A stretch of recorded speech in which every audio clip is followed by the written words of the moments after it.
Many know about slavery, but few discuss paper genocide. We did not all come from Africa, and most of us have Aboriginal roots that were stripped away due to reclassification and miseducation. As a native Black American and a member of the Muscogee Creek Nation, I understand the importance of tracing your lineage. If you want to learn how to trace your genealogy and apply for tribal citizenship, go to nativeblackancestry.com to schedule a consultation. They don't want you to remember this. You not no slave, you indigenous. Fuck how they painted them Indians. You went to war with the French and the British, man. Quite frankly, you was kings, Merovingians. They took the women and men, made them prisoners, raised up the children to worship their images, set up a lab to the genes and they mixed them, and this shit get way deeper than your pigment. All right, ladies and gentlemen, boys and girls, smash the like button on the way in. Subscribe to the channel if you're new. Let me get some fists and feathers in the chat if you can hear me loud, crisp, and clear, and we'll go ahead and get this party started. If you guys are unfamiliar with my channel, my name is Michael Lane. I'm a member of the Muscogee Creek Nation, a YouTuber and full-time genealogist whose mission is to educate Black Americans on the fact that a lot of us have Aboriginal roots that were stripped away due to reclassification efforts. Essentially, those of us who have ancestors that were not pushed to Oklahoma through the Trail of Tears, if we remained in the East Coast or down South, we were reclassified, miseducated, and made victims of paper genocide. While on this channel, we mostly discuss tribes in the southeastern United States.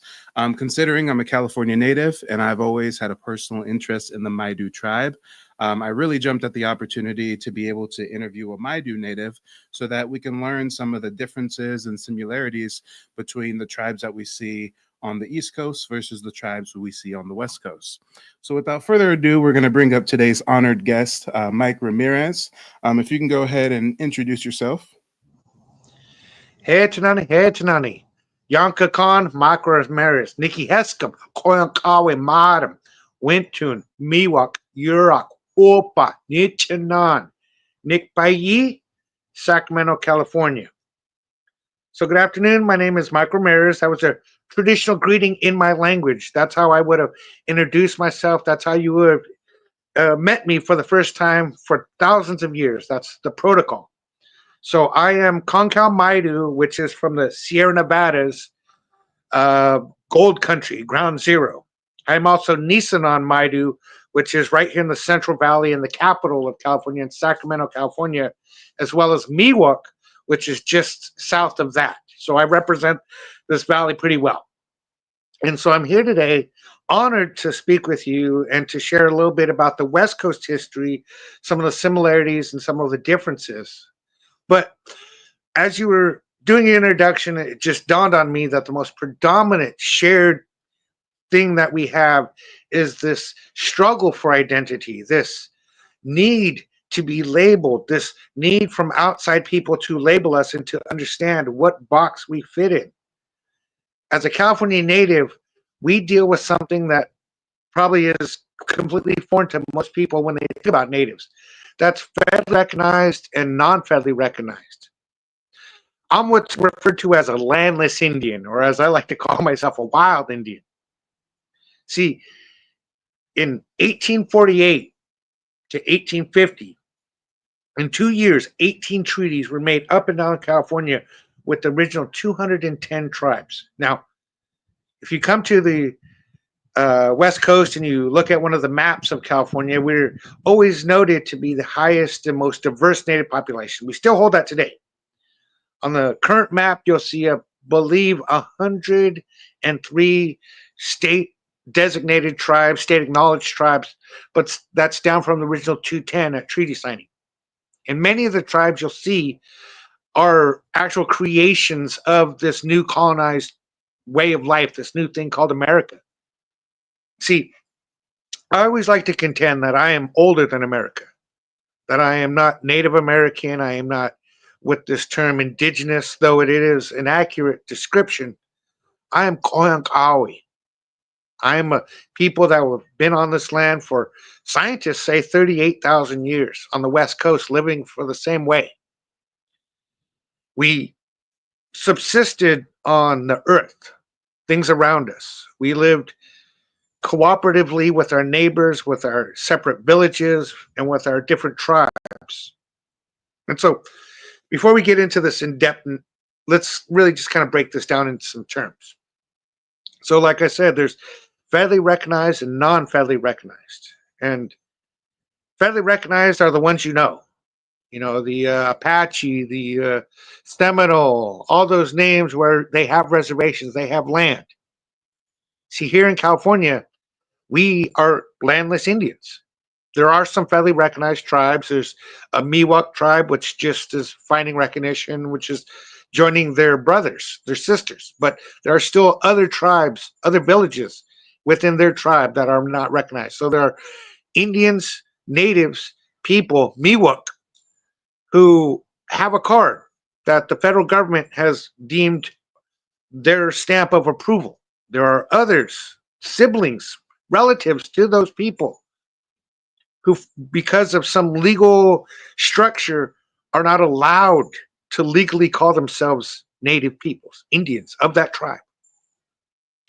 And so there are many tribes here on the West Coast, my tribe being one of them. See, let me back that up. Actually, my tribe is recognized. My village of that tribe is not. And so there's this weird separation that is illegal and not native status. See, with the legal federal status, there's, college applications that get streamlined because of native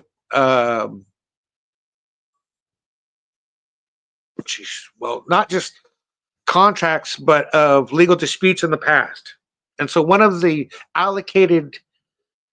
provided functions of the federal government in subsisting the native peoples and their culture is to, like I said, money for college, healthcare, access to land through the federal allotment process, and to make that land deed or trust. And so the natives don't actually own it. The federal government owns it, but we don't pay taxes, the whole thing. I can't get into that because that doesn't belong to me.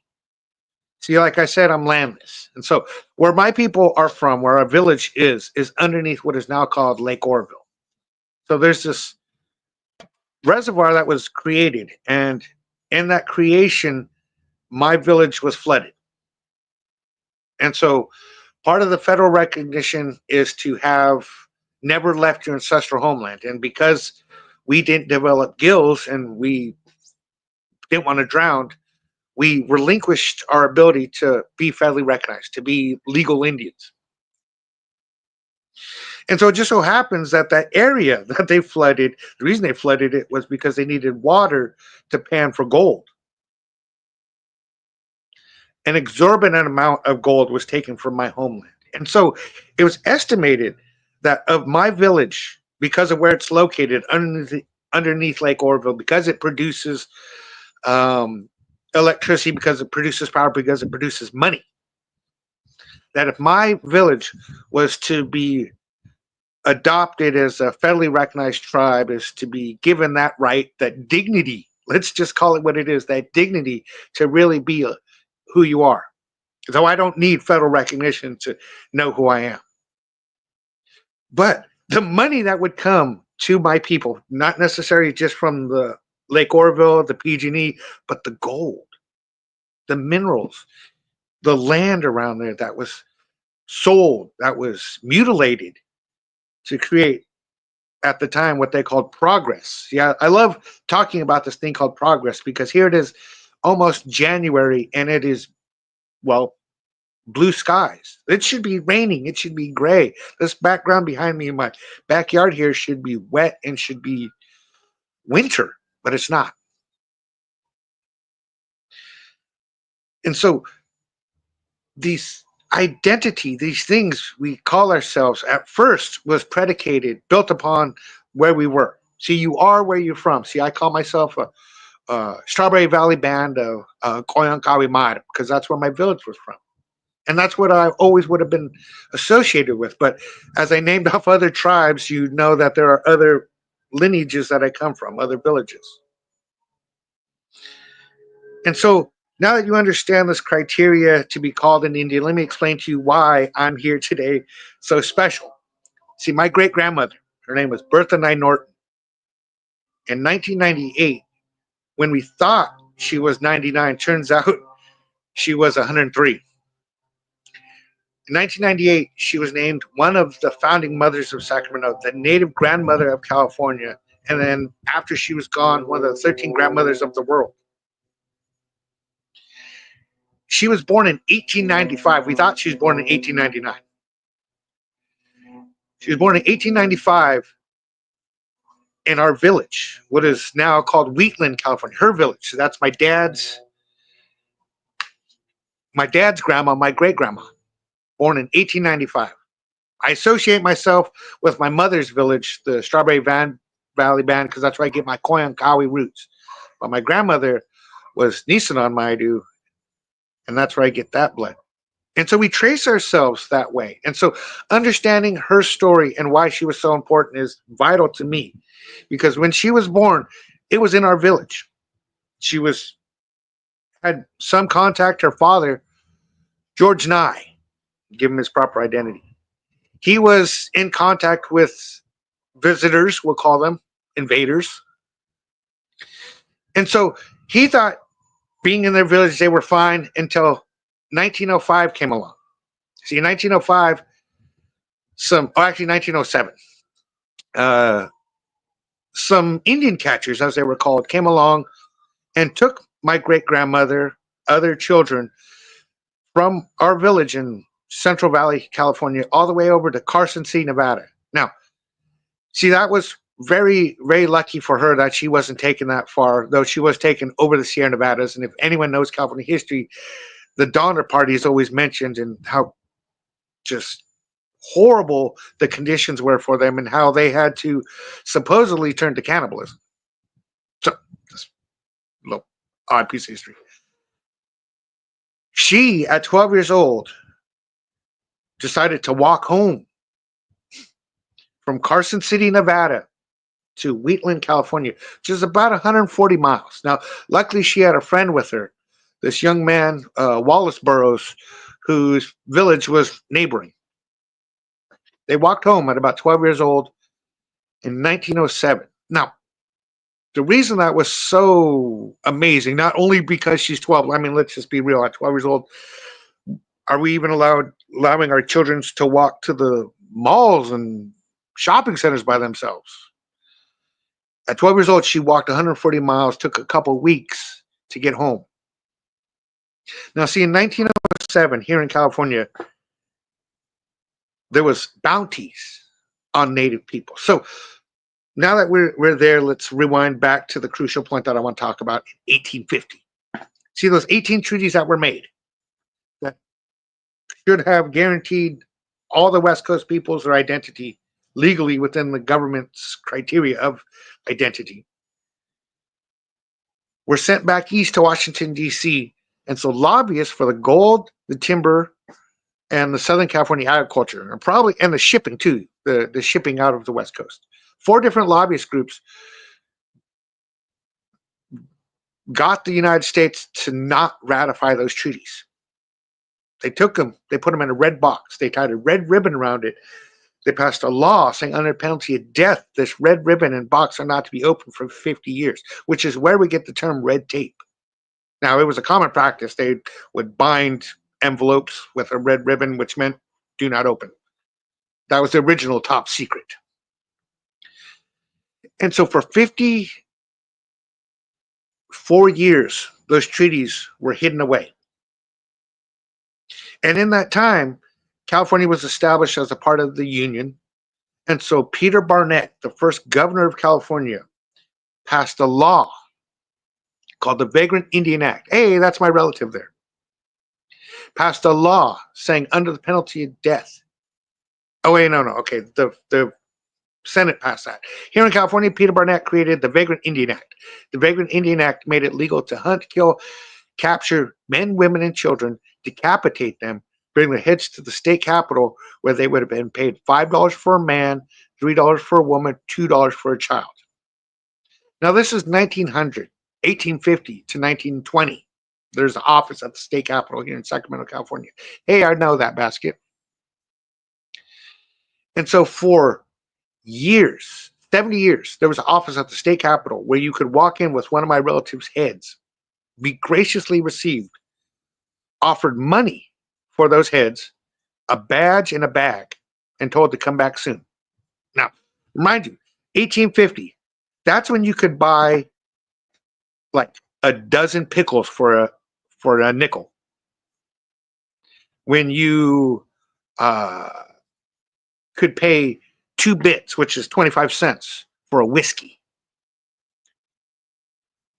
When you came to California from the East Coast because there was this promise of gold just everywhere, come to the Golden State. Find your lock, find your mine, find your diggings. And when most of those men and women, families arrived here, because there was men, women, and children, families, a massive emigration, not immigration, not with the I, with the E, emigration. Millions came to California to change the landscape. And so when they arrived here, there was corporations that already had claims on most of the land. And so you could come and work in the gold fields for $5 a week, or you could go hunt a native man and make $5 a day. Find his wife, there's an additional $3. Hopefully he didn't have children. And so there was a addition to that. Now, like I said, the first part made it legal to hunt, kill men, women, and children, because previous to this, there was a Supreme Court ruling. I think it was McIntosh v. Nightwolf that declared native peoples were not human. And so the actions here in California were acceptable because you weren't killing humans, you were killing Indians. Now, just recently there's that movie Killers of the Flower Moon, and there's this line where this guy says, "Oh, I'm not killing anybody anymore," and then they tell him it's Indians. He goes, "Oh, that's different." There's something to that effect. See, we weren't seen as human, and you could legally hunt, kill men, women, and children. And so the federal government was contacted by the state government because they demanded reimbursement because so many heads were being collected, because there was a lot of us. Now, see, the federal government said, we will reimburse you, but here's the thing. The men, they have long hair. The women, they have long hair. These children, they're big. So we need to verify whether it's a man, woman, or child, because that's a difference of dollars, which is the difference of the world. I mean, I think you could literally buy a home for $500. I mean, a plot of land for a couple $100. Oxen. And so for decades, my people were hunted. And so in 1907, when my great-grandmother, and it was still legal then, because it wasn't until 1920 that it stopped. Now, here's the weird, here's the weird part of history. So here in California, because we weren't federally recognized, we were just kind of left to be hunted. And so these new immigrants from the East Coast couldn't tell the difference between someone who said they were Maidu and someone who said they were Mexican. Now, if you were Mexican, you were citizenized, nationalized, sorry. You were given citizenship as part of that contract, treated Guadalupe Hidalgo. And so you could claim to be Mexican and get work. If you were found out to be Indian and it didn't really matter, that's where the hair comes in. And so here in California, many natives were hunted, but many natives were lost. This, I think you were talking about paper genocide. Well, this is another form of genocide. We were just lost. I mean, I see people today who question me, Ramirez. Now, see, that comes from this Vagrant Indian Act. See, like I said, if you didn't feel like killing these natives, you could arrest them. You could take them to jail. Now, the thing was, the Vagrant Act stated that if a native, an Indian, they didn't give us dignity of calling us natives, if an Indian was in town, they were to be arrested. Sundown laws, which apply to anybody who's not white. So once they were arrested, you could pay their bail. If you paid a vagrant native's bail, you owned them. So I got the last name Ramirez from Marysville, California, from the Ramirez Ranch, which if you anyone's listening to this in Marysville, there's Ramirez Towing, Ramirez Road, there's Ramirez Ranch. They bought my ancestor, gave him the last name Ramirez. I carry that slave name today. And so it was in 1924 that the Snyder Act was passed, which is often referred to as a Citizenship Act. It's not. It allowed natives to walk freely off the reservations like citizens. It allowed for kids in the federal boarding schools to be Americans once they graduated. So this concept of identity, when I was young, my great grandmother, who escaped the boarding schools, told me, oh yes, because she was into my life up until I graduated from high school, an accomplishment that was denied to her. My great grandmother used to tell me when I was a child, be proud to be Indian, be careful who you tell. And so maybe this last name Ramirez allowed me some sort of pass to blend in with all the other brown kids. But though I have no ties to Mexico, no ties to the name Ramirez besides it being a slave name. These are the weird concepts of identity. And I'm sure some of you who are sitting at home listening to this are like, wait, he just took us on this weird circular event. I did. See, the concept of identity is a weird one because I have always been a descendant of the Colonial people. I was raised here in Sacramento. I was born in Mendocino County. I have family in the Sierra Nevadas. I have family in Mendocino County. So I am of this new identity, this new world and concept of who we are, which then begs the question, who are we supposed to be? See, I'm a historian. I'm a storyteller. I'm a person who was allowed to know the history that so many people were denied. I was burdened with the history of what happened here in California. And it is something heavy to carry. I mean, I've just kind of scratched the surface on what's happened here in California. This is the land of massacres. There was headhunting, so you can just imagine the villages that were raided. You know, there was an estimate that there's about 4 million natives on the West Coast, up to before it's called Canada. I think there was more than about 1 million natives here in California. I would really love to get into the records to see how many heads were reimbursed from the federal government to the state of California.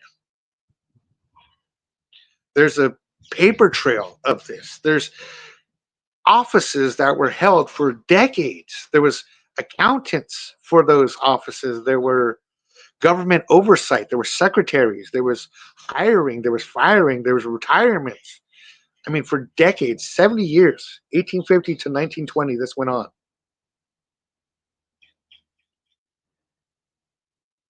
And so here in California, I am almost full blood. I'm thinking I'm like 3/4, 15, 16 California native. My mother and father are both California native. And in fact, they were from the same village 200 years ago. We can trace it back. And see, that is a weird thing that I can say that I can do that is obscure even to the native people. So we keep good records. The general idea here in California is to not really know your great grandfathers and the history you come from, the names you carry. For me, it's always been vitally important to know this history of the land that I come from, of the men and women who have given sometimes everything so that I could be here. I mean, I have history within my family of a woman who lived to the year 2000, the new millennium. She's on the 18th century, 19th century, new millennia. She was vital in making sure that the native peoples of California were acknowledged, were thought of, were remembered.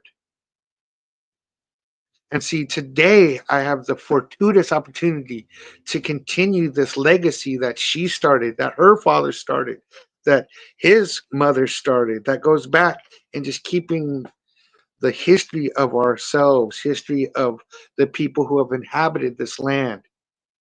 You know, it irks me to see things in these large explanations of that's just how humans do things. That's human. No, my people lived completely different for thousands of years, tens of thousands of years differently than Europeans, than conquering, than clashing, than killing.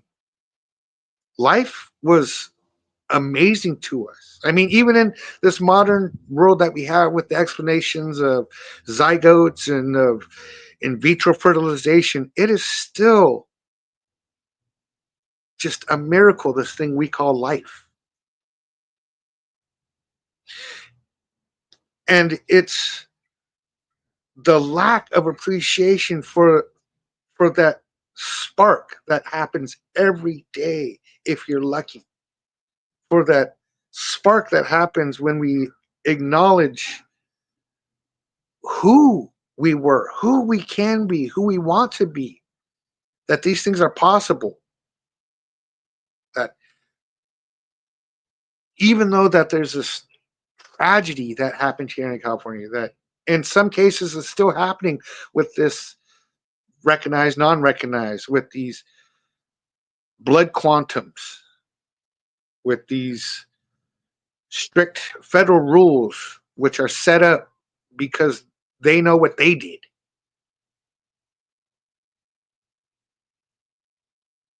Who I am today is very important because of who hopefully I can inspire for tomorrow.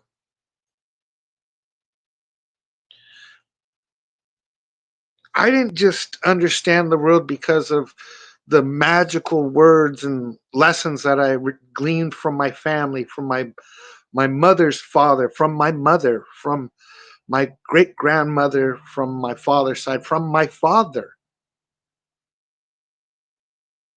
But I'm also a student of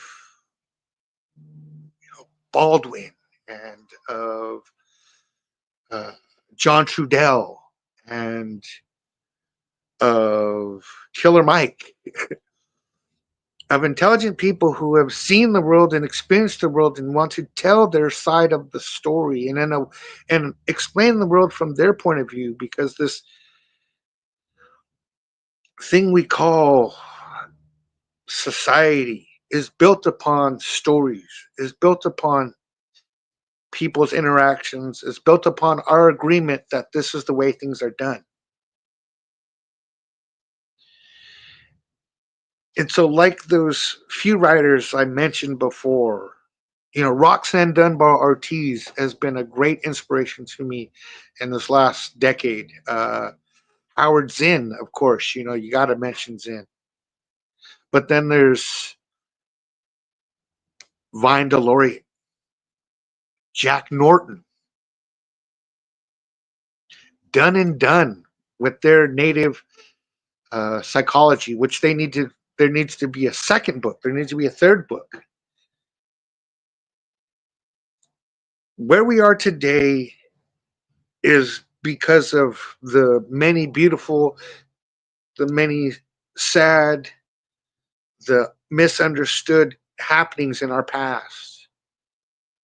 And so I'm honored that I wear these feathers, as you can see on this man with his quiver. But then also you see these man and woman, and that is plains.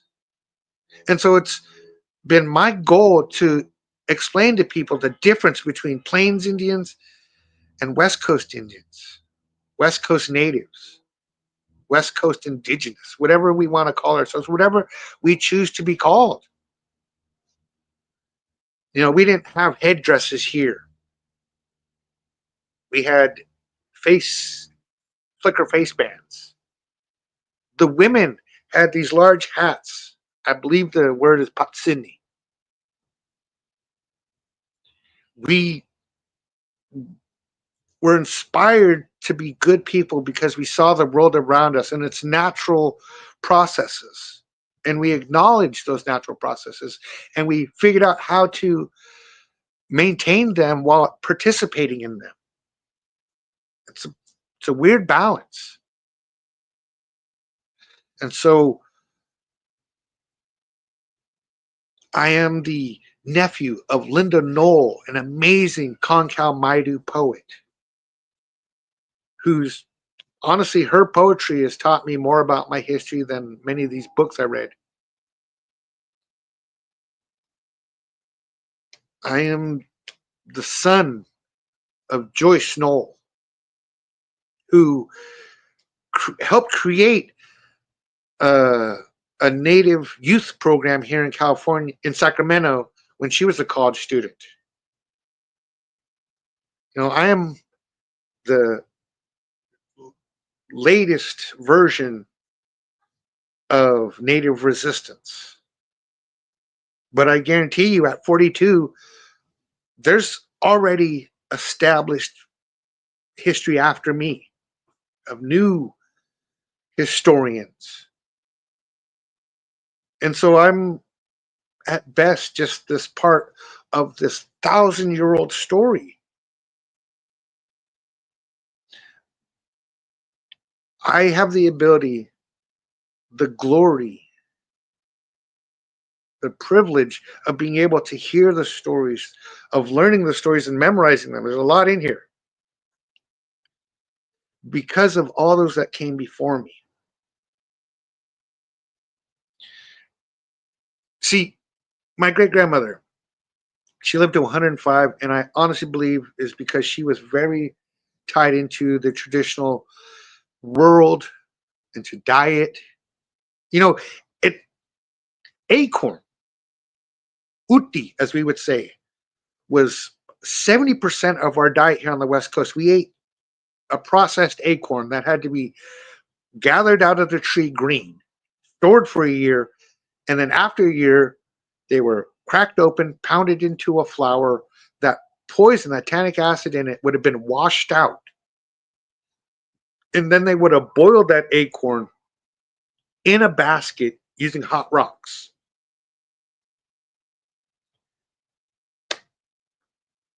That acorn, once you remove that tannic acid, that poison, has got vitamins A, B, C, D, E, beta nutrients, phytonutrients, beta carotene for 3 days.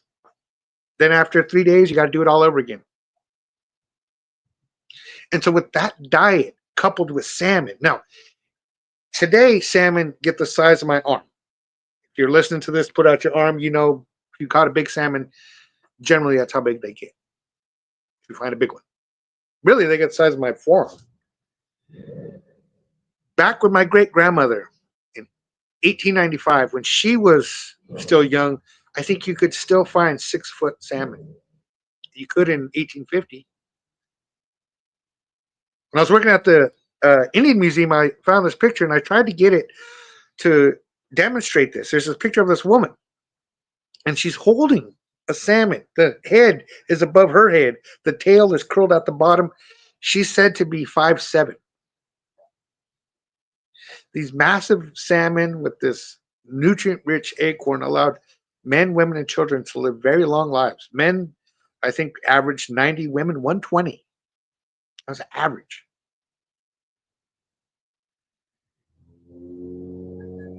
I'm not that kind of. I wish I could live that long, but at 42, I can already see I got another 10 years to my midlife crisis. I hope to hit 100. I hope to hit 90.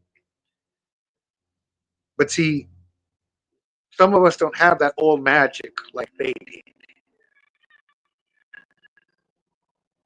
See, when you're that connected to something, when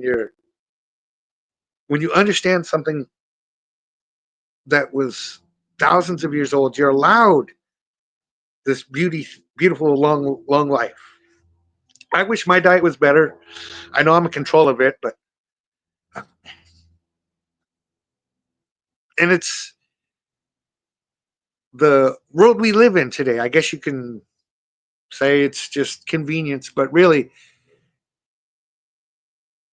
we don't gather food like we used to. And so there's all these practices.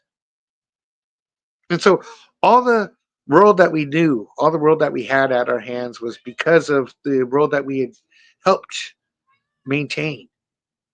You know, we wore deer skins when it was cold, but for the most part wore tule made into skirts to cover ourselves from modesty. We lived within the earth by the earth's means. And when we were contacted in the 1800s, well, the reaction was to slaughter. And so I'm a citizen of the United States. I am a California resident. But I can trace this knowledge of place and being back thousands of years. Does that make me an oddity? Make me special? I hope so. But eventually, I'll just be typical. Like I was saying, there's so many brown people here in the West Coast who have no idea their history, have no idea where they come from. They were told that they're Mexican, that their people were here for whatever means, and don't examine further than that. And that's because of the abhorrent history here.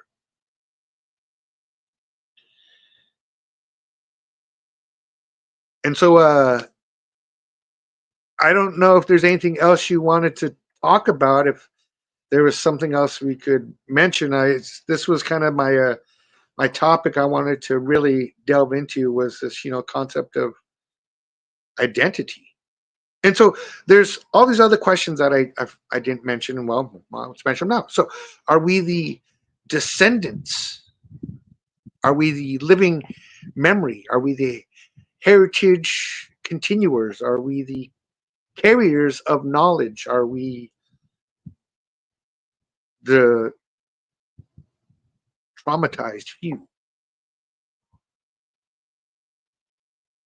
I was on a radio talk show a while back talking about these commercials for, I think they call it a SIDS, or early childhood traumas, and how the trauma that some kids live through affects them to adulthood. Well,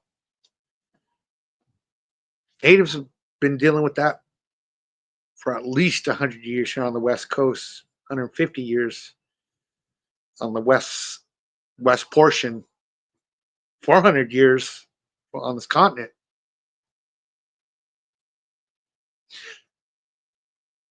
So I don't like to think of myself as a victim. I'm a survivor. I am the newest, like I said, the newest edition of resistance.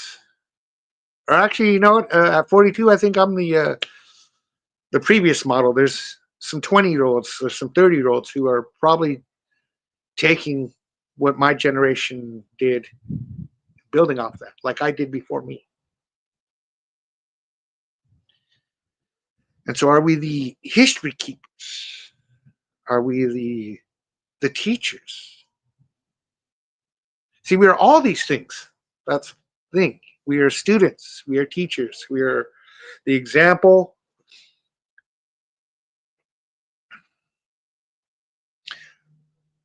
But at the base of it,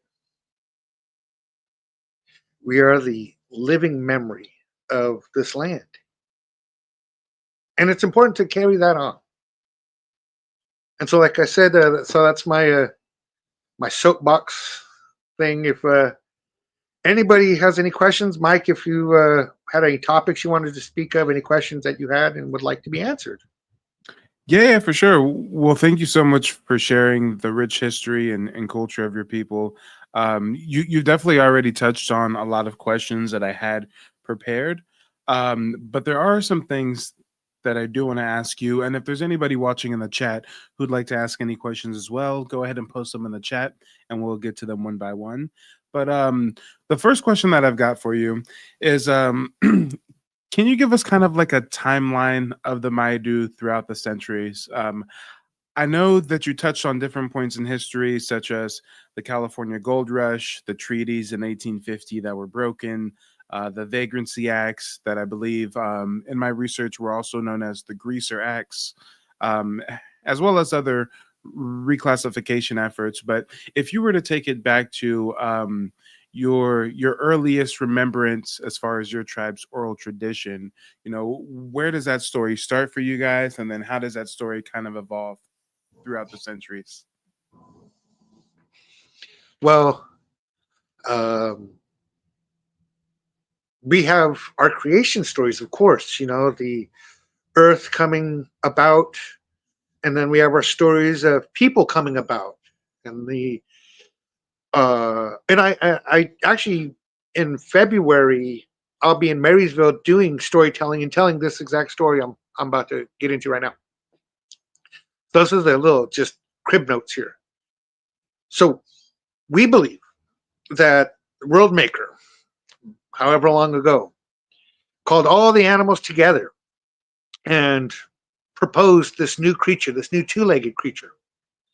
And so all the animals, very confused, asking a lot of questions, finally were told that these new creatures will be two-legged, will have skin and have hair, will not have feathers, will not have scales, will not have fangs, will not have claws. That all the animals will give a little something of themselves for this new creature. Now, when these new creatures come along, that they will be participants in the natural processes that maintain the trees and the birds, the bugs, the rats, and the rodents, fish, and the fauna. Sorry, it's a whole thing. And so, Roadmaker took a little bit of everybody, and bear and rattlesnake, being the top of the food chain, weren't so keen. And so, Worldmaker made an agreement with them that when these new creatures come about, that in the fall or in the spring, when the bears and the rattlesnakes awaken, that these new creatures, these two-leggeds, will give ceremony and give thanks to them and honor them, and that they will make an agreement that the bears and the rattlesnakes will go one way and the humans will go the other way. And so we gather every Father's Day weekend to do what's called the bear dance. And certain participants will fast for 5 days, up to 5 days, some 1 day, some 2 days, but at max 5 days, so that they take on that hunger, that pain of the bear, so that when the bear awakes, we don't just simply say thank you and hope that this agreement holds. We sacrifice for 5 days, some men, even some women. And so we came about, and we were here, and we were on this land, making our way like children. And in our growth, we were gifted fire. And fire, being this great power, being its own entity, we lost control. And so Worldmaker took fire from us. And so all the animals for a year lined up for a year and chewed us out one by one. And at the end of that, Rabbit at the end said, all right, we'll help you find fire. We'll help you bring it back. But if we do this, we're going against Worldmaker, and there could be major consequences. And so all the animals worked together, and they all found fire hidden away in this cave. Now, usually Worldmaker sits on top of the world, looking down on the whole world. Worldmaker not being male or female, Worldmaker just being pure energy, would look down on us. And so Worldmaker hid away, the fire hid away itself. And so all the animals worked together to find fire. They all work together to bring fire to us. And so there's stories of hummingbird going in first, being quick and small, grabbed the fire, and as hummingbird flew out, the ambers grew because this was the original ancestral fire. And so that little bit of wind from the flying caused the hummingbird to glow. And that's why the hummingbird shines like it does. So all the animals participated, even Coyote. Coyote grabbed a fire that was spit out by salmon in the middle of the water. Now, we don't know what Coyote jumped out from the bushes. We don't know what Coyote was doing in the bushes. We don't want to ask what Coyote was doing in the bushes. And Coyote grabbed fire, got it in his mouth. Now, Coyote, being a fast talker, was able to keep that amber burning underneath the fire and not burn his mouth so much. But of course, if you've ever seen a coyote, they got burns black around their lips. That's why. And so that's how we got fire. And so Worldmaker took away our ability to communicate with the animals. And so we lived ignorant of the animals' direct teachings. And so we had to watch and we had to be patient and learn as the animals demonstrated without this ability to directly communicate.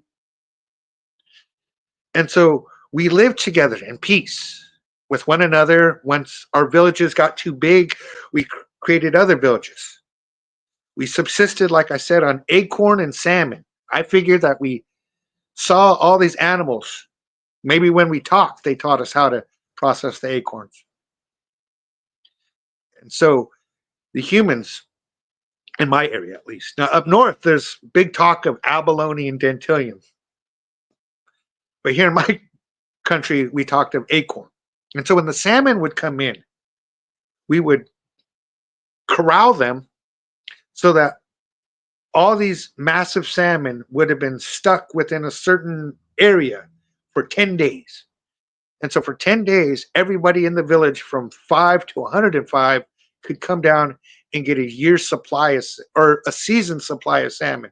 Because there used to be 3 salmon runs. Now there's 2. And so you'd get enough salmon for that season. And so each village would get enough salmon to subsist. And it wasn't that the last village got what was left over. Each village got an ample amount of healthy salmon, and many more were allowed to go through to spawn and to keep the runs going. The salmon,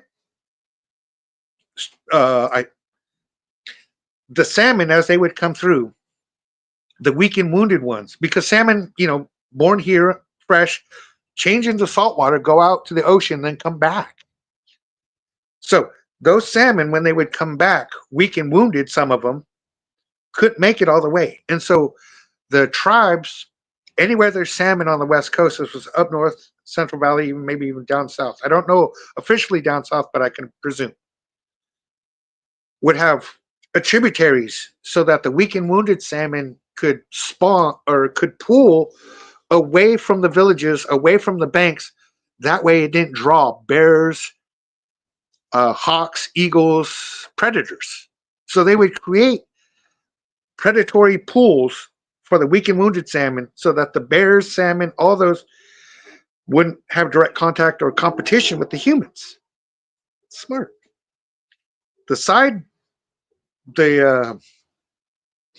The consequence of that being that the salmon, nutrient-rich salmon from the ocean, now were left to fertilize future villages.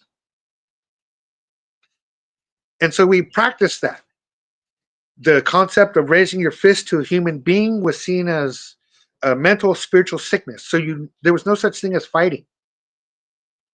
There was cooperation because we understood, at least that was taught to me, that we are a part of something so big and that we need to participate and we need to do our part because everything else is doing its part. And so we believed in a type of symbiosis. There was no direct word for it. There was just the way. There was just goodness because we're holiday, goodness for goodness sake, but also that there was the benefit of doing things so that they benefited the entirety, not just yourself. language definitely demonstrates that we were northern, up around Susanville, the Sierra Nevadas first, and we migrated down through the valley. There's certain words up in the mountain Maidu area, Pandanaka, which means thunderstick, which is loosely translated meaning gun. You come into the Concal Maidu region, my region, and they say panda and nuk, meaning gun and bullet. Same phrasing, but clipped down to be something else. And then when you come into the Nisan, Ontario, the Central Valley, they just say panda, not panda naka, not panda, panda. And I don't even know if they have nuk. I'm not really familiar with the Central Valley language, but it demonstrates this adaptation of language. And I think, as in modern times, younger people, newer people kind of clip words. So you took the full word and it becomes even smaller by the time you get to the Central Valley, demonstrating the expansion of my tribe. Now, that's not to say that other tribes didn't do it the other way, because there was such a variety. There isn't one way of doing things. But within my tribe, that ability to maintain proper spacing and egalitarian types of living were crucial. I mean, we had to cooperate with each other. And so one of the practices, I'm not sure how official this was, but there was, as it was taught to me, was that you had two children. Two replace two. You replace your parents. And that kept the population low, as well as guided the birth of some children. And so you weren't an adult. Oh, I should have mentioned this earlier. We age really slow. Like I said, we hit 105. So that means we don't hit puberty until starting at about 16. See, here on the West Coast, we have this thing called the flower dance. That's the young girls becoming women, transitioning usually after their first moon or menstrual cycle. Here on the West Coast, it was anywhere from 16 to 22 when a woman hit her first moon or menstrual cycle. And so one thing that I know is West Coast, and within my tribe, but is definitely shared, was this concept of the moon or menstrual hut. See, when a woman is on her moon or her menstrual cycle or time of the month, she's powerful. She's directly channeling world creation energy. She's drawing power from a whole other dimension that we can't handle, but women are tasked with once a month. And so when a woman is on her moon, she's not allowed to cook, clean, craft, or attend ceremony. In fact, she'll be separated into what's called the moon or menstrual hut. There she'll be serviced by her family, if she's young, her parents, if she's an adult, her husband and her children. And so it wasn't this nasty, oh, she's dirty. No, she was too powerful. See, her medicine could overtake anything and everything on this ancestral plane. Anything we have here, these women, because they have that world creation energy, which is, again, like I talked about the birth, that is magic, that is power, that is a woman's control, should be in a woman's control. Which kind of throwing it out there. And so I've experienced strong medicine like that. When I was in college, I had this very elaborate necklace on. It was given to me and I wore it, and it was what I considered my medicine. I'd put it together. If anyone out there, when you put something together, you feel your medicine in it. Well, so this woman very innocently comes up and she grabs my necklace and looks at it because it had an abalone pendant on it. And so I asked her, "Are you on your moon?" Because she just grabbed my medicine. Now, never grab anyone's necklace, never grab someone's hair, especially after COVID, keep your distance, right? So I asked her about this, and she was confused. I explained to her. She was a little bit shocked, but I explained to her, like, this is cultural. This is real to me. And as soon as she, you know, kind of figured out that I wasn't being grotesque, I was being, this was my culture. And she answered yes. And she had this necklace in her hand for about a minute at that point. And when she answered yes, that necklace broke off into her hand. Now, of course, she apologized. She was mortified because my necklace just broke into her hand. She tried to give it back to me, but I explained to her, I can't take it. Her medicine overtook my medicine. And of course, I left there, went and medicined myself up at home. It was some good, you know, we got our root, a mugwort. You know, I blessed myself up. She was mortified, like I said, and I explained to her, like, this is real, this is power. And so we acknowledge that when a woman is being powerful, she's not being dirty. It's not, you know, that whole shun thing. No, she can do something that men can never do, and she can do it longer than men will be alive. And so that's really important. I definitely want to mention that in our culture. And so we live that way for up until, you know, the early 1800s. Now, 1848, when California was adopted, was not contact. I mean, you know, the Spanish, which then became Mexico, came to what is now Southern California, stay along the coast. They didn't come inland. See, you may hear in the next couple of years, you may have heard it the last year, of something called the Tulare Lake. See, there's used to be this lake that came all the way up here to where I'm at here in Sacramento, all the way down to Bakersfield. The entire Central Valley used to flood. That's how the salmon got so big. And so when we were first contacted, it was, of course, by the Dutch and the Russians. When they came down to look for furs, they came all the way into my valley, Central Valley, and they left. And so, being where my people are at, we had contact with the invasion. John Bidwell directly affected my life. My family, my ancestors escaped from Sutter's Fort, where I used to be employed.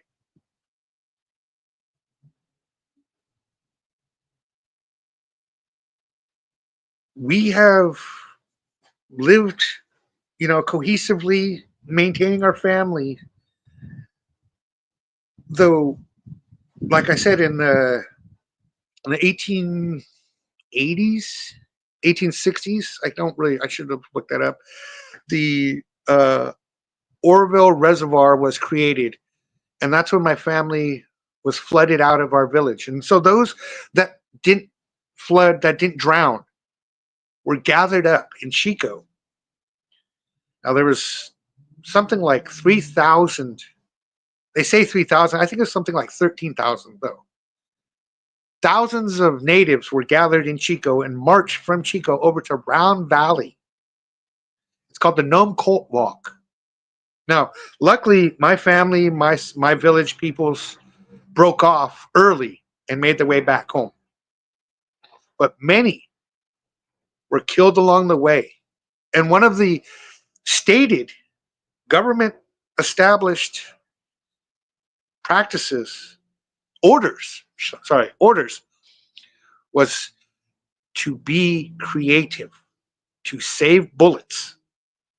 And so there's stories of the Nome Colt Walk, of elders being pushed off the side of cliffs, of children being murdered by men on horseback, either by the horse or by the men getting off the horse, using bayonets, using boots.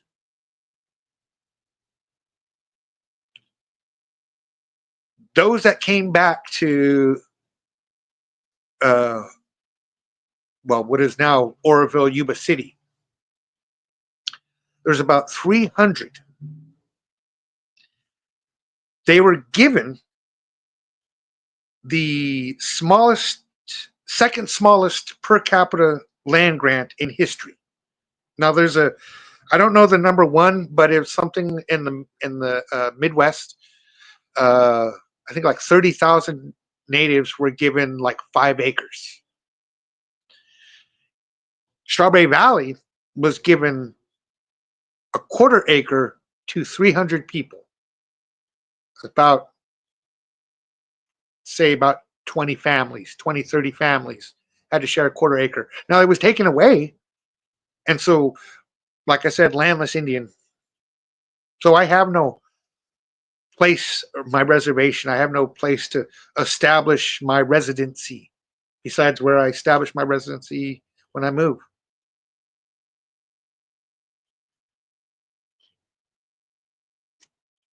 I gotcha. Yeah, So but then as far as Spanish contact, I know that you were saying that for the most part, the Spaniards didn't really go inland. So are you saying that you didn't really come in contact with European colonizers until like the Gold Rush era around the 1840s? No, actually, so there was Dutch and Russians were in the Central Valley looking for fur, looking for beavers, all sorts of pelts. That was the first European contact, to my knowledge. And then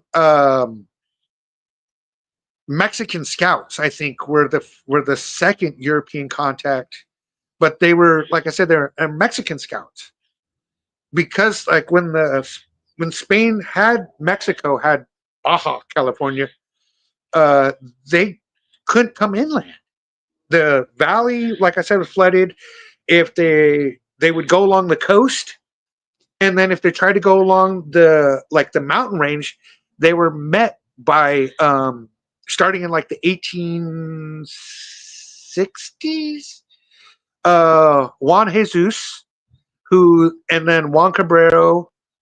And so there was, natives in the Central Valley who actually fought and maintained that line so that we didn't have contact until like John Sutter. And see, John Sutter, actually, he was the third one to attempt to come into the Central Valley. Mexico had wanted to establish something here, but was unable to. He was.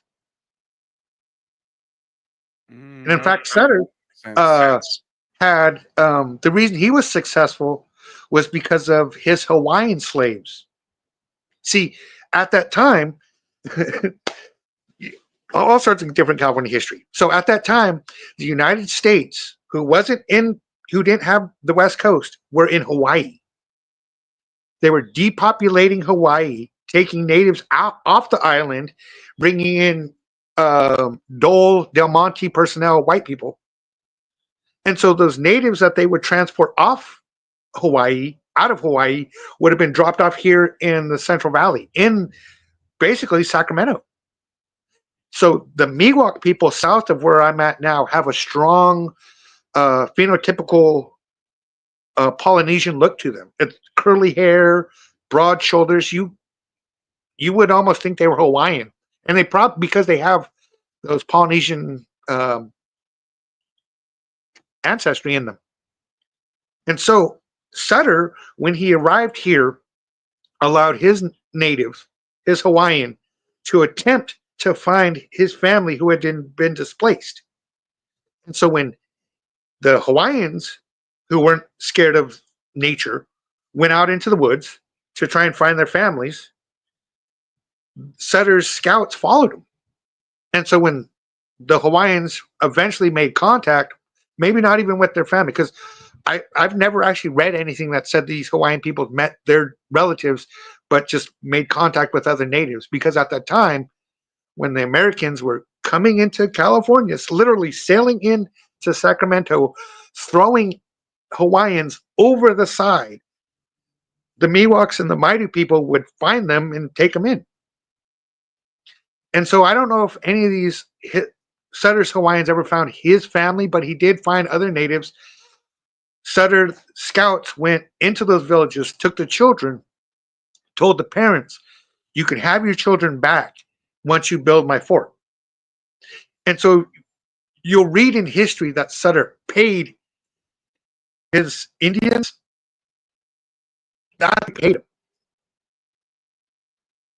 was with the promise of their children. And so yeah, that brings us into the 1840s and the 1850s. Gold was discovered in Coloma, which is Maidu Central, nice water. It was overrun. And so all the villages, all the Concal Maidu, the Nisenan, the Miwoks were all displaced. The Wintun, which are east of us, displaced because of the farming. And so we were, Indians, and then we weren't. We were Mexicans, and then we weren't. And we were Americans, and then we're really Americans. So it's just this weird idea throughout history of where we fit in there. And so that's just, to the best of my recollection, my family's history or my people's history. Yeah. Thank you for sharing. And again, my tribe is from the southeastern United States, so we've got a whole different kind of history when it comes to European colonization, and we were, contacted a lot more earlier than some of the tribes in the southwestern plains or here on the West Coast. Since as you mentioned, California at that point in time to the Spanish conquistadors, it wasn't really very accessible. And I forget who it was exactly who finally discovered the San Francisco Bay. But when they had, that was like the first Spaniard to find some kind of way inland. So, not only was there tribal resistance, but there was kind of like a natural border that prohibited the Spaniards from going into the interior. And what was the name of that lake that you mentioned? So there's the Tulare Lake, which is the Central Valley, but was in existence for, I think, like 5,000 years, maybe 10,000 years. But before that, there was geological evidence that the water that started in Bakersfield, basically Mexico, through the Central Valley used to stretch all the way up into basically Oregon. There was a glaciation about 11,000 years ago, which then shifted the water from the entire interior out to sea, and then it never was able to refill again. And so the entire Central Valley, up until the Ice Age, all the way up from basically Mexico all the way through what is now California, used to reach all the way up to Oregon. And so, there's this idea that was debunked in 2000 about the Bering Land Strait Bridge, about how we came over about 11,000, 12,000 years ago. That was debunked. We actually, there's stories and there's basketry. There's basket designs that talk about watching the big ice form from this side of the continent and how the world used to look. There's history that goes back pre-Ice Age. Oh yeah, most definitely. And then as far as that that kind of inland sea that you're mentioning, I have definitely found that in my studies. Actually, there was stories of, well, the name of California coming from some kind of Spanish mythology about a black Indian Amazonian Queen Califia who ruled the island of California or something of the nature. And for one reason or another, the earliest Spanish maps of California do show an inland sea right there split all along what would modern day be, Sacramento Valley. So yeah. They thought it was an island. They thought the coast was an island. And then until they, got past, because they really did stay in the South. It did take a lot to go up the coast And so, up until there was, I believe, direct contact with Russia that told them that no, you can go further than that. There's land above the bay. Because before that, they had no idea what the continent even looked like. Mm-hmm. I got you. And like I said, because of the, the natives' diet, travel was so arduous for the Europeans because of their diet.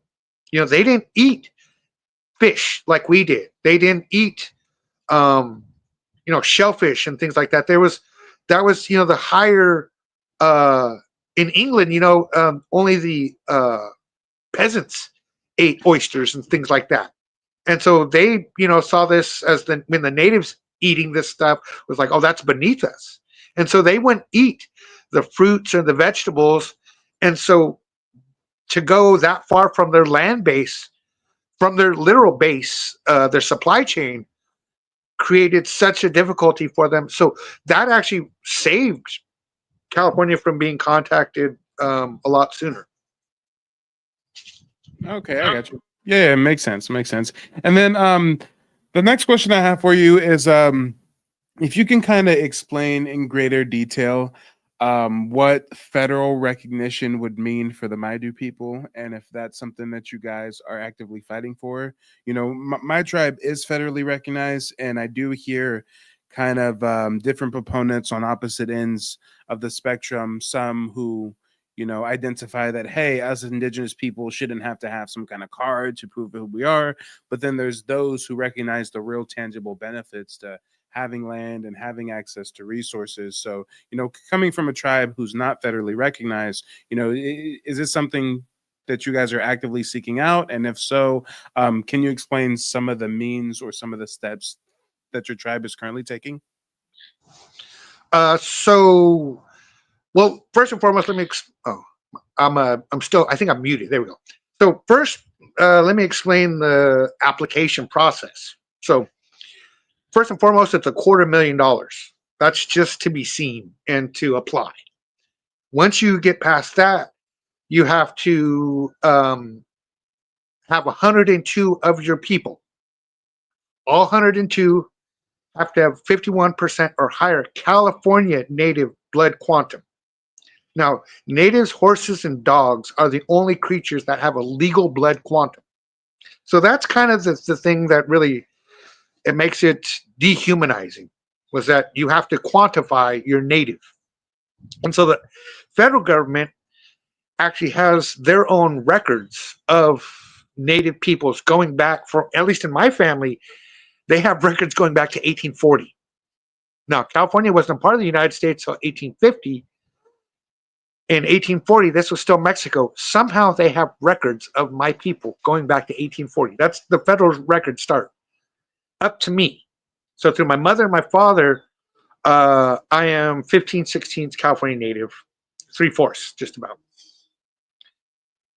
So you have to have 102 of your people. All 102 have to have 51% or higher California native blood quantum, 2 of which have to have never left your ancestral homeland. Those 102 have to be lineal descendants of a treaty signer. So imagine, 150 years ago, 1850, 1849. 3 siblings, a father and his two heads of the tribe go. They are brothers. They're from neighboring tribes. But they go together. So the one brother signs for both of them, signs for the entire, area, for multiple villages. Only the descendants of that man, his children, grandchildren, great-grandchildren, fall under that 102. The other ones who didn't sign, who were just there, who may have been siblings, they don't count. They'll never be counted. They'll never have an ability to be federally recognized. And then you have to prove your tribe was terminated, either in 1850, 1858, 1862, 1884, 1890, 1892, 1905, 1920, 1925, 1930, 1940, 1930, 1939, 1940, 1945. Good luck. And if you apply and for some reason it doesn't work out, you cannot come back. Your tribe can't come back for 76 years. The hope is because this actually happened to a tribe. See, in the 90s, my family, what was left of us, we tried to get Strawberry Valley established. And so we found out we were short of the number. See, at that time there was 78 of us. Today there's 64. So there was 3 different tribes with 2 other tribes, 3 of us all together. Between the 3 of us, we could afford 1 lawyer. So one tribe went ahead and they thought they had all their ducks in a row. They were the Northern Ridge Band of Miwok Indians of Calaveras County. That's what they were identified in the later 1900s, 30s, 40s. Hold on just a second. Hold on just a second. So when you say that they thought that they had all their ducks in the row, if I understand correctly, they have to have, for one, this absorbent fee that they pay. They also have to have at least 102 living members that aren't just living members, but descendants of treaty signers. And then I think the third thing was that they had to have not left their ancestral homeland. You have to have never left their ancestral homeland and also prove their tribe was terminated. Okay. And so their records that they provided was from the in 1880 when all the Central Valley natives were gathered up. A newspaper article read 13,000 natives, 13,000 Indians of Calaveras County. I hate saying that word, but historically fact. 13,000 Indians were gathered up in Calaveras County. Calaveras is now ready for settlement. They went with that, saying, look, we are this tribe. And so the judge said, well, because they didn't directly identify your tribe in 1880s when they terminated, because they were never directly mentioned, meaning because these people didn't ask, what village are we wiping out today? The judge says, your tribe was never identified, your tribe was never terminated, your case is dismissed. You can come back in 76 years. Good luck on not breeding yourselves out. Slam the gavel. Interesting. And so, like I said, there's 64 of my people Well, that we can identify. Since he mentioned breeding them out, is the opposite also true? For example, let's just say, I'm not sure if this is a fact or not, but let's just say Mike Ramirez is a lineal descendant of a treaty signer. And let's say you have 7 kids. Do your 7 kids add to that total of 102? If their mother was California native as well, if they don't drop below 51% California native blood quantum. Interesting. Okay, I see. Yeah. And but like I said, where our village was, and you understand, the clear trickery and how it's messed up for us to even go by these blood quantum guidelines, et cetera, et cetera. But if we're going to speak to, whether this is something that the Maidu tribe is advocating for, did you guys look into it and realize that you don't meet the requirements? Do you guys think that you do have a case to still advocate for it? And if you were to wave a magic wand and be able to get federal citizenship or excuse me, federal tribal recognition, is there certain benefits that come with that you're more so interested in than others? well, as a historian, as a storyteller, as a forever student, I would love to have my college paid for. I'm struggling to put together funding for my master's program now, that would have been just carte blanche. You see, I believe here in California, any UCs, if you are federally recognized, give you free tuition. That would just be the first and foremost. Yeah, this is the first time I'm hearing about that. That would be first and foremost for me, education. You know, we were never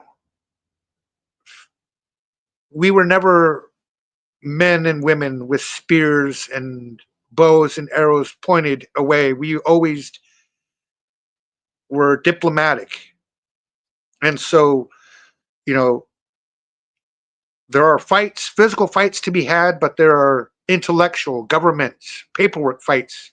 And that's where I think my warrior qualities would best come out as a talker, as you see, as to know what I'm talking about. You know, I have a great amount of knowledge, but I would love to know more. I would love to have letters behind my name so that, you know, I could speak on behalf of my people. And again, you know, not that those letters would give me the confidence or the knowledge, but in the process of attaining them, respectfully earn those letters behind my name with that knowledge. You know, when I first started school in 2010, my dream, and regardless of whether I'm federally recognized, what I would do with the federal recognition money though is tell the story of my people, of my family, of the Koyankawi people, of the Maidu people who have been through historical things, and this history needs to be recorded. I would love to establish a homeland for myself, for my people. Now, I am not federally recognized, but I have cousins. There's the Moortown Rancheria, Enterprise Rancheria. God, I'm missing another one. But there's rancherias. There are Maidu rancherias. My cousins. I have relatives who are federally recognized who live on reservations. There are villages that are recognized, but it's not mine. So I'm on the outside, and I see the benefit, you know, of housing, of guaranteed land, of you know, an application process for anything. A lot of the loopholes get removed when you're federally recognized for you know, nonprofits. There's money for nonprofits, for federally recognized nonprofits. You know, just any resources that can be allocated to me, I would try to use in the most beneficial way, the historical way that we've done it. It's not for me. It's not for my family. It's not for my village. It's for humans. It's for the people. And so, you know, if I had access to federally recognized land, I would make sure that my family has homes and history, and you know, what really is destructive is the space we have between each other. You know, my mother is 3 hours away from me, and I have family that is hours, and this distance is what's really separated the sharing and the maintaining of our culture. I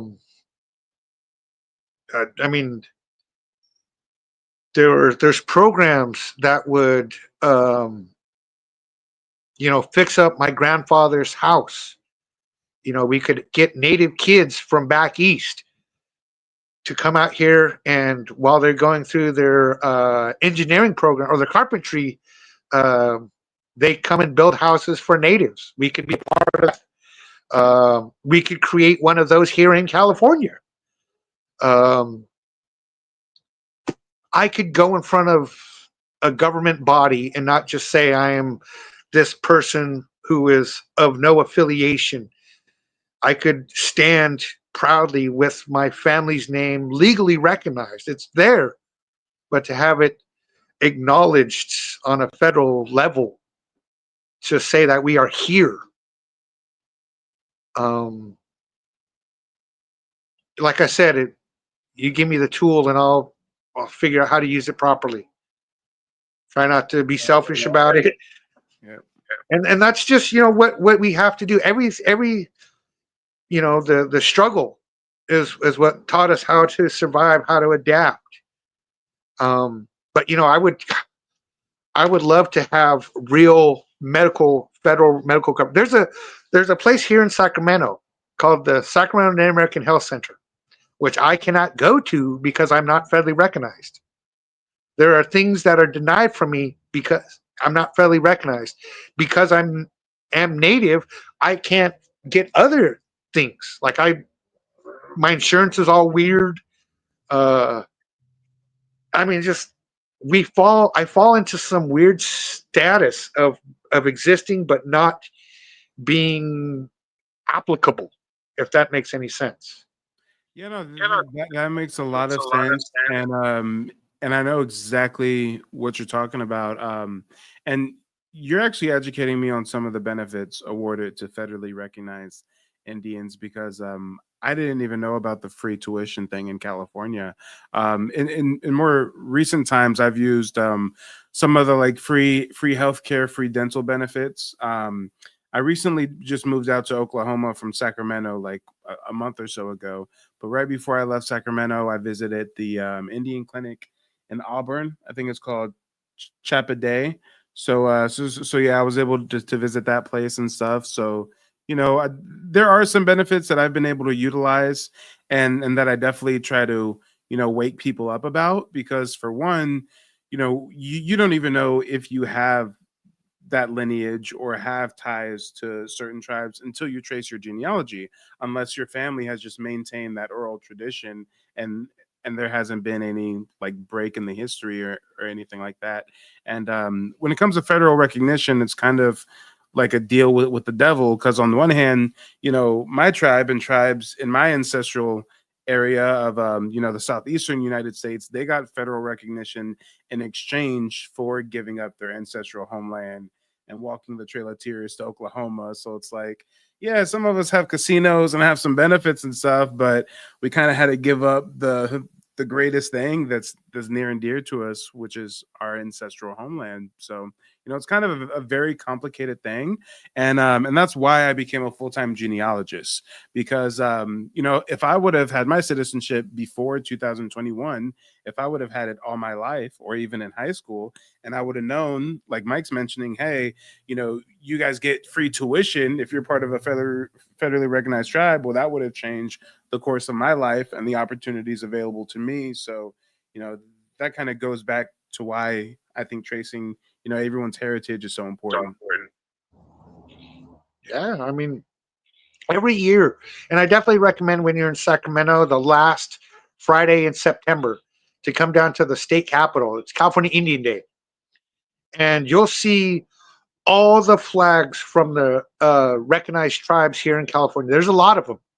There should be more, but there's a lot of them, and it's beautiful. Every year when I was with the museum, I would go up and I would carry a flag from one of the Maidu tribes because I could, but I would love to carry my flag, to carry my representation. I mean, ask an Olympian when they walk into carrying their flag of their homeland. That's an established visual representation, a physical thing to demonstrate who we are, our personhood. And it's this, like I keep saying, it's this weird thing of like a personhood of who are we, or I mean, one question that just I hate to be asked is, where are the real Indians?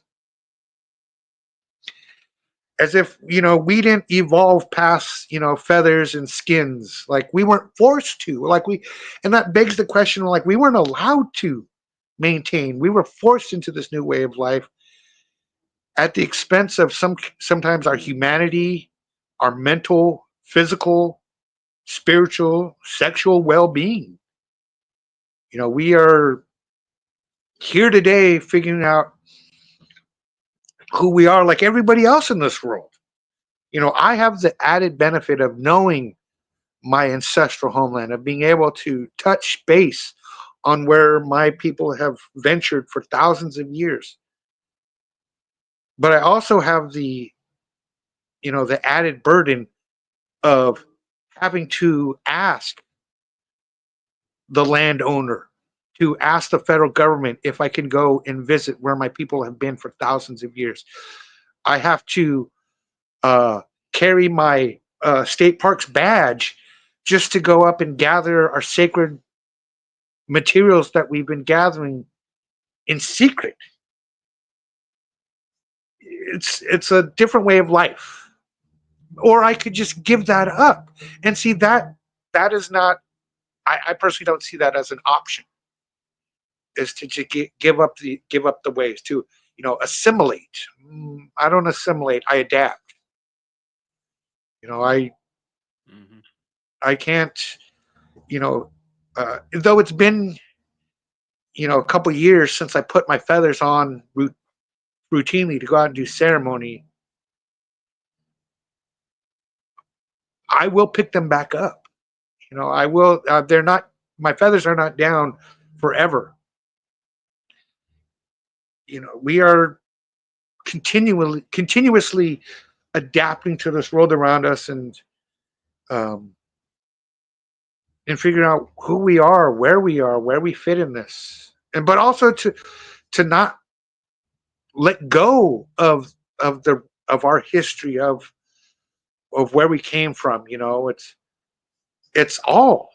We're not the the feathers Indians stuck in the past, but we're not these people who have no connection with their past. We're not these modern new cogs in the American wheels of isolating and homogenization. We are always something else. We don't fit in, but we do belong.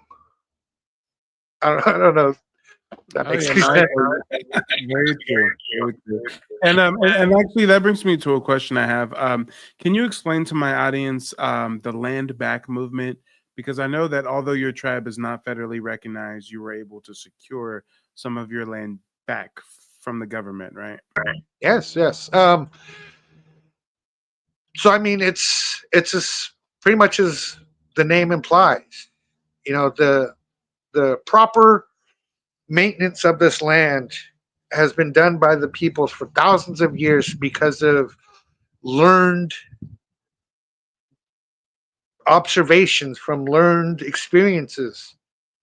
And so it's not, to my feeling of it. Now everybody will have a different view on it. Some people see this as a very aggressive, like we're just going to take it back. My feeling on land back is, we can't undo what's been done. There's people on the land, but we don't need to keep giving up portions of who we are, our land, our mountains, to maintain this broken economic system. The hydro minings, the hydroelectricity, it's detrimental. It's falling apart. It's not working. The there's the tunnel systems that want to shoot water down to LA. And the truth is that the earth had a plan. The earth was executing. And then these other people came along. It wasn't my ancestors. These other people came along and decided that they know better. That instead of allowing the world to grow and to adapt to that world, that they would manipulate. And so land back is restoring the natural processes. Land back is cultural burn so that we don't have these horrible, horrible fires that won't allow vegetation to grow back again. Fire maintenance would allow these fires to come up and do what they need to do naturally and go away. This massive amount of undergrowth. that doesn't benefit anybody. And so the land back is back to the natural way of the world, the natural processes. But where we were given Strawberry Valley is now owned by somebody else. And so that land, not even our original given reservation, but underneath Lake Oroville, that land had been blessed with thousands of years of ceremony. That's land back, restoring ceremony, restoring processes, not living in places that are detrimental. I mean, living in these deserts where you have to transport all this water so that you can live. You're not meant to be there. Stay out of there. To transport all this water from Northern California, which maintained the salmon, which maintained the fauna, maintained the bears, the raccoons, the people, move that down south so that they can grow rutabaga, tomatoes, corn, all the stuff that isn't supposed to really grow so good on the West Coast. Give the land back its natural ways. It's not for us. Land back isn't give us our land, we're going to do what we want with it, we're going to build on it. No, land back is give it back to our mother. We're gonna have to live here. Or there's millions of people here in California. Oh my God, I hate driving on the freeway sometimes because of all the people here. That's land back.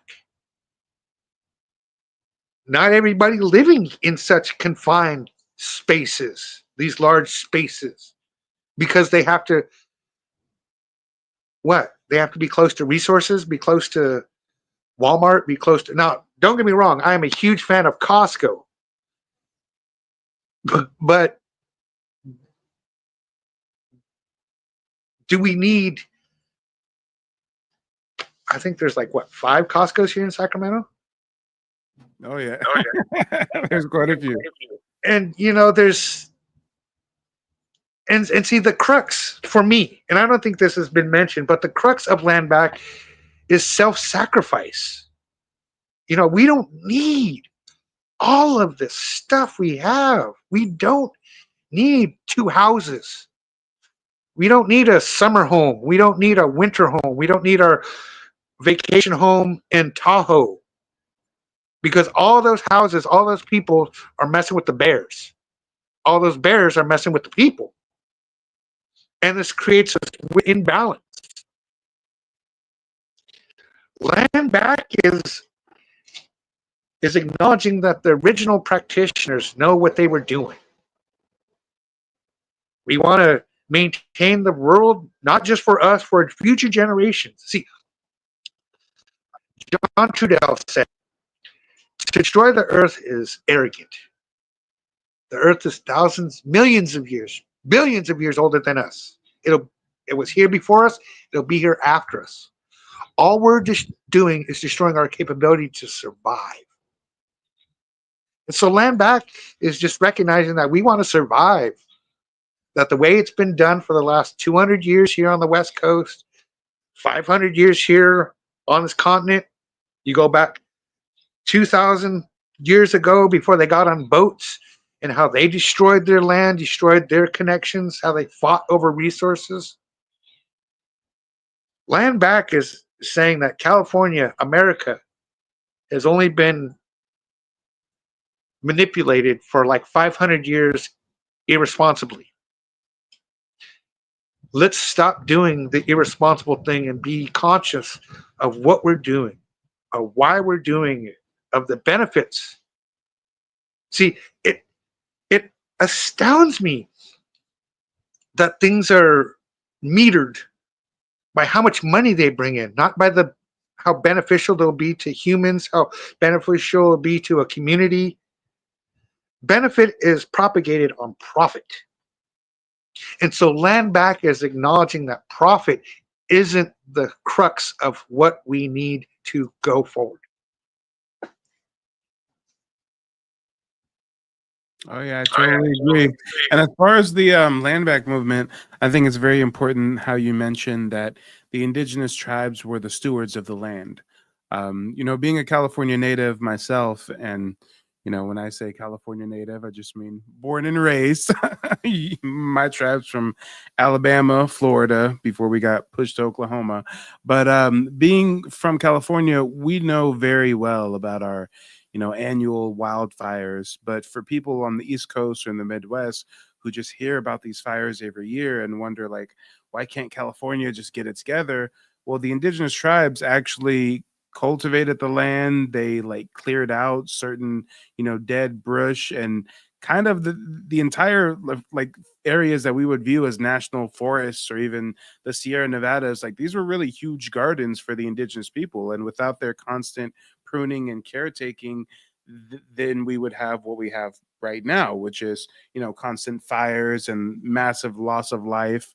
When in actuality, you can do some very simple measures consistently to avoid all that. So yeah, I think land back, as you mentioned, is not just about taking land that's now inhabited by the descendants of European colonists, but also taking some of this vacant land that's now federal land or BLM land and putting it back in the stewardship of the tribes so that they can take care of it properly. Yeah, I mean, fire is a tool. It's an element. It's a propagation tool. There's certain trees, deciduous trees. I think they're called deciduous trees. That the cones only open when there's a fire. So the only way that some of these trees can propagate is through small fires. So fire's a natural process, part of the natural world. That undergrowth that is burned, that carbon, that ash, that everything that was burned, then becomes integrated into the soil. The nutrients are reabsorbed, and in fact, some of the like redwood trees would need to have a fire, otherwise they would spread themselves and to their detriment. So redwood trees do not uh, don't drop seeds. They literally clone themselves. I don't know if you know this. Redwoods clone themselves. They'll take their roots, which don't go deep, they go wide. And so that fire would allow those roots to burn at the ends so that it didn't keep expanding. If you didn't have fire, the redwoods would overtake certain areas, and then it'd be redwoods, when they're in clusters, create their own atmospheres. So if you have these fires, if you don't have these fires and you have these large clusters of redwoods, then you're going to create these imbalanced rainforests.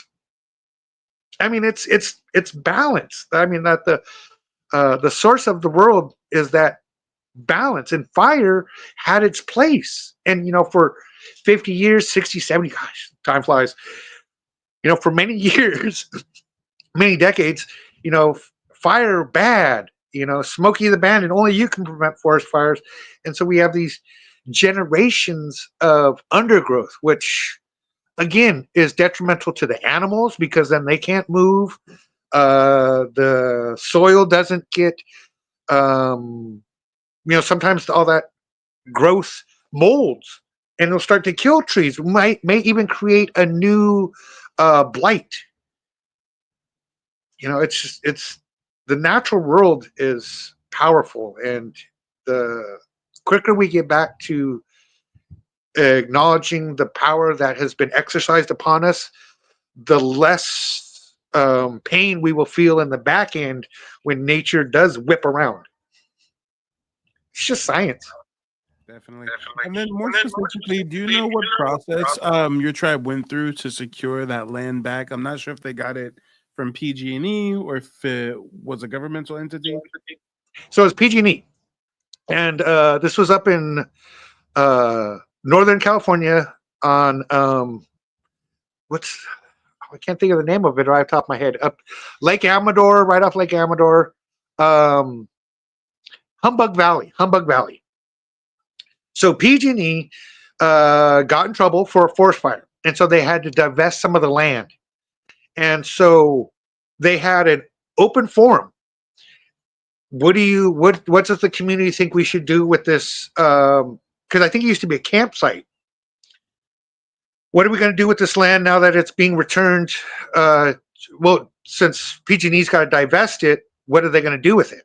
And so they open it up to the community, open up to California. And so, of course, prospectors went up there, wanted to, had put on the to be seen list. Like there was a prospector, there was this water company. They do, I'm not sure exactly what they do. And then there was a man named Yadam. That's how we mention when someone's passed. Yadam Farrell Cunningham.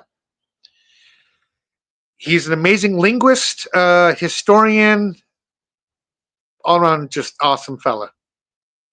He went to this meeting, and so the gold prospectors went up, the water people went up, and then he went up, and for 45 minutes, talked about this one species of grass, the historical, cultural, ceremonial practice of using it, of growing it, of cultivating it, the bioethical properties that it had, which helped to maintain the fauna in that area, and then the biomedical applications of it, the natives, how they used it, how it's been proven to be these medical things. One species of grass. And he told, at the end of the 45 minutes, he told them, all right, well, I'll come back next week and I'll tell you about this tree. And then next week, I'm going to tell you about this water. Next week, I'm going to tell you about this. And he said, I'm just going to keep coming back and telling you about what this land meant to us and how we would have used it and all the stuff we would do with it. And so at the end of the first meeting, the board said, we've heard enough. This guy's going to come back every week, and he knows more about this land. He'll do better. He'll do the best with this land than anybody. We don't care about the profits. And in fact, I'm sure PG&E thought it looked really good to just give it back to some natives. And so they did. And so through his advocacy, his just diligence, his intelligence, they decided to give the entire portion back. Now, they were going to break it up into small portions. The gold miners wanted this piece, the water, the entire valley was returned back to the Mountain Maidu people. And it's never, ever happened like that. I believe that is the Chichayacum Maidu. Chichayacum is where they're from. That's the name of their village. It was amazing. It's still being cultivated today. We go up there and we maintain the waterways. We brought back some beavers. They're building dams. These fishery people that we worked with up there when we officially opened it as a native land restoration site. These water resource people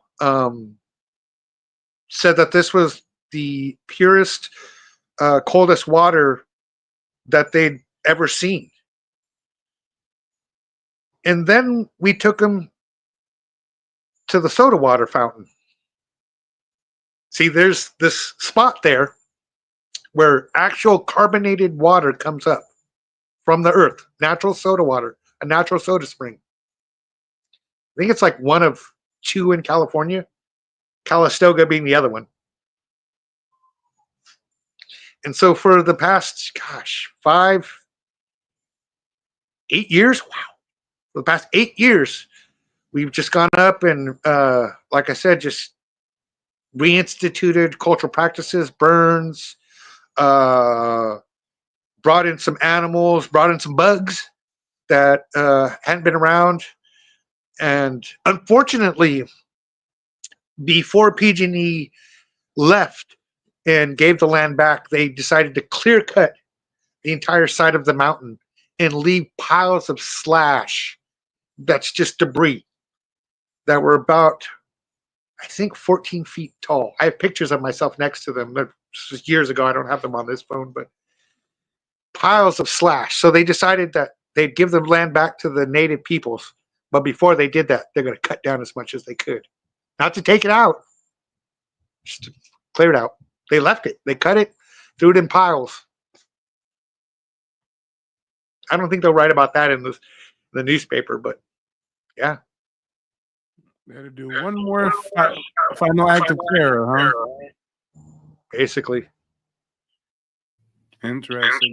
But yeah, the next thing that I wanted to cover with you a little bit more in depth is the reclassification efforts of the Maidu people, because I know you were saying that your last name Ramirez comes from a slave master, and that slave master had Spanish heritage, and that California was once under Spanish domain, and that when the U.S. brokered whatever arrangement that led to a lot of Spanish citizens now residing in California, some of them were able through legal loopholes to kind of own the Maidu, and they kind of got reclassified as maybe Hispanic or Caucasian, right?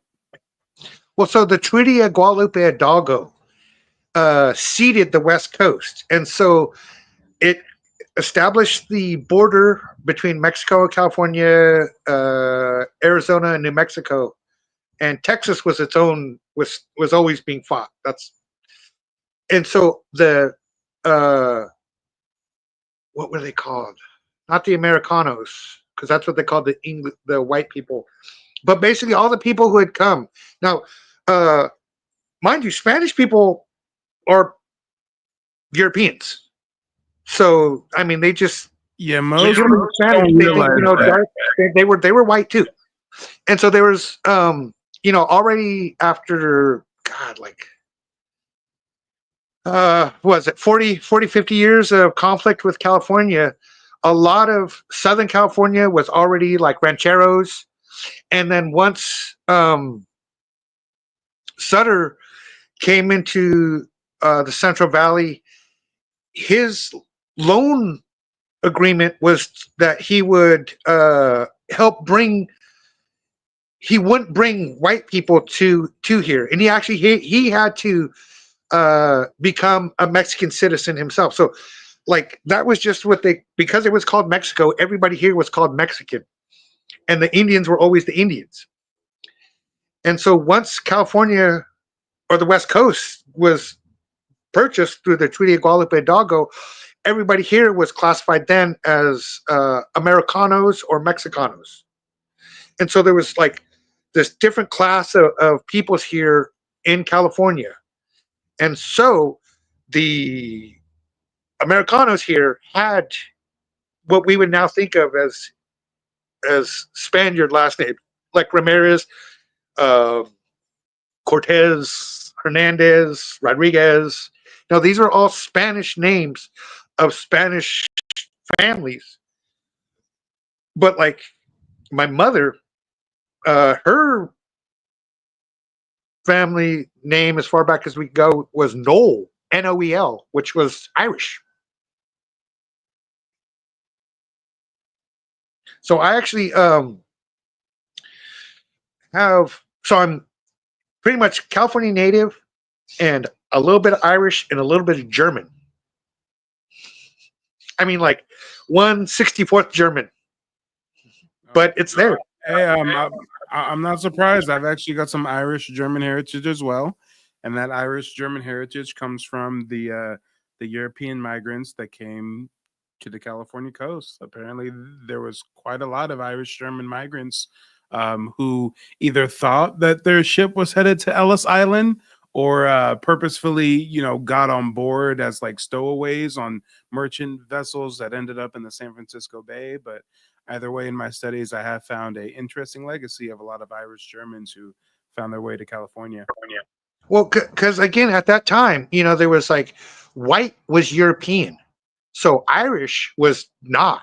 So the Irish, the German were all pushed out of the East Coast because they weren't accepted there. And so like in the Midwest and especially on the West Coast, there's a lot of those because they were the vanguard, I think is the term, but they were the ones that were pushed out. And so they just kept going west. And so the Irish came because they weren't accepted on the East Coast, heavily weren't accepted on the East Coast. And so they just kind of wanted to establish their own something outside of the East Coast. But of course, you got like that. A lot of them stopped off in Massachusetts and went north, and so the West Coast Irish were, what's the term? A motley crew, I think, is what they would call them. They just no families, had nothing, and were just trying to find something, make something, take something. Really, is the proper explanation. Yeah, but like I said, with so there was like a large farm. I mean, a large farm, the Ramirez farm in Marysville, which is still there. Which is where, and so they would give the natives their last names to mark them as property. So that literally is a thing of like, oh, that's a Ramirez slave. Oh, that's a Winters slave. Oh, that's a Stevenson's Indian. Well, that actually brings me to another question that I have, because something that I teach a lot of my students is about the nuance when it comes to slavery. Sometimes we have ancestors classified as slaves or indentured servants, and the day-to-day lifestyle that they lived and the treatment that they underwent really was heavily dependent on what European territory they were in. So, the French were, a lot more friendly towards the Indians, so to speak, whereas they try to broker mutually agreement arrangements. That kind of led to like French Creole society in Louisiana and other states, whereas the British were, a lot more, strict and subjugated and, chaining and whipping, that kind of thing. Same thing with the Spanish conquistadors. In my research, I found that they purposefully came over with attack dogs that they would sick on the native populations and things of that nature. So when you say that you got your last name from a slave master named Ramirez, do you know whether the slavery that your ancestors dealt with, since again, this would have been, I'm thinking post 1840s, do you think that this would have been more alongside indentured servitude, or more like something that we would see like in the antebellum South? I would probably say closer to antebellum South. Being, that society was white. If you were not, you were definitely, an easy target. Definitely treated with no humanity. You know, um, there was laws that you couldn't kill your slave. There was no laws about killing Indians. There was actually benefit to killing Indians. You get money from them for them. Um, that most of the heads that were collected during the headhunting period were of men, because women and children would have been taken as sex slaves or slaves just in general, as workers. Um, they weren't allowed to leave. They were, they'd have been hit for making eye contact. Everything. They weren't human. They were treated as less than. They were cattle. They were mules. They were workers. And it was first depicted in Sutter's Fort. Literally all the labor in Sutter's Fort was by natives. And then at night they were stuffed into a jail cell, and then at night, and in the mornings, they were released. And after the pigs got their fill, the Indians were then allowed to eat at the pig troughs so they could eat. That's real stuff. That really happened. They would feed the natives out of the pig troughs after the pigs ate. They weren't um, they weren't human. They weren't treated as such. They were, just the generation alone of children that were taken away from their families, transported hundreds, sometimes thousands of miles away into forced re-education camps, because that's what they were, concentration camps.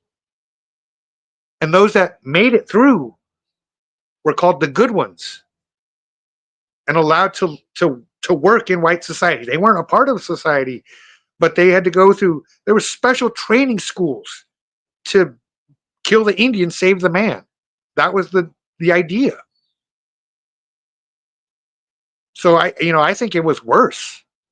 It was I truly believe it was worse than antebellum South.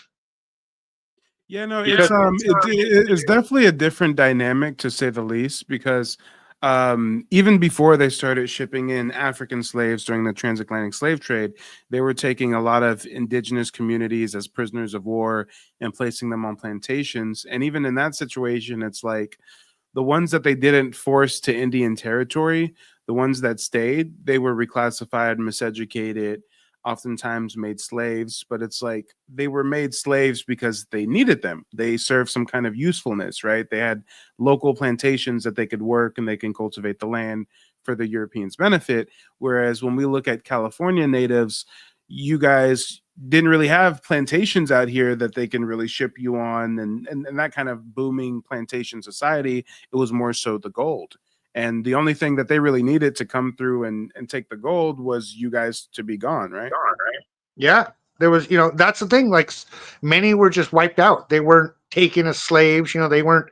Well, okay, so and that was depending on the continent that came here was the treatment. So we were talking just a moment ago about the French. See, the French tactic was to breed them out, to marry into, and then have successive generations, so they're half and half. The Spanish, their idea was to enslave. They weren't humans; they had to be converted, and for their pagan ways, they would have manual labor like cattle. And then the Europeans, they were just kind of in the way. See, they had no use to the Europeans besides maybe a scout, a dishwasher. But for the most part, to the Europeans, they were just in the way. They had no benefit, no knowledge, a scout here and there. But for the most part, you only needed one or two. And so, the reaction of the native peoples was, and the interaction of the native peoples were very different. So, like here, they just wanted to convert us on the West Coast. They were like, "You are heathens. We need to take you away from your ways and make you farmers. We need to do this for you. You're not complying. Well, we'll beat you till you comply." As towards like the Europeans, when they came here on the East Coast, especially, they would have been, the women would have been taken, the children would have been taken, and the men would have just been killed. They had no use. And like I said, with the French, the men would marry in with the chief's daughter, and we are partners, we are family now. We're not the enemies. We're having generations with you, and do what we say now. So it's a different actions, reactions, and consequences. Up north, because they wanted the French, Canada, especially now. You see a large population, established population, semi-respected population, because of that idea that they were families. They were breeding in with the families. Here there are certain states where there is no native representation on the East Coast because the idea was just to get rid of them. Yep, I feel you. Of course, definitely. And then another question that I had is, when it comes to you guys' creation story, can you go a little more in depth on that? I do see some overlap when it comes to my tribe's creation story and other tribes' mythology that I've researched. But has your tribe ever spoken about anything about like the world first being underwater, or Earth being pulled up from beneath the waters, or anything of that nature? Yeah. So the term is we're in the fourth world. There was three worlds before us, and the first world was the water, and then came the creatures into the second world, And in the third world was the attempt to create humans, but in the creation of humans, that's when the fourth world or the third world was lost, and we came into this fourth world now through a feather rope to climb into this new world. And so the stories I was telling you earlier, God, it was an hour, 2 hours ago. Geez, those were that whole thing was the telling of the four worlds. I just kind of clumped it all together. And so we have this concept that we are, in this new world, and that we came from the ones before us. The water with the big turtle, and then the second world when we had land and the animals, and the third world when we had the humans and we lost control of the fire. And so in the uh, telling of that story,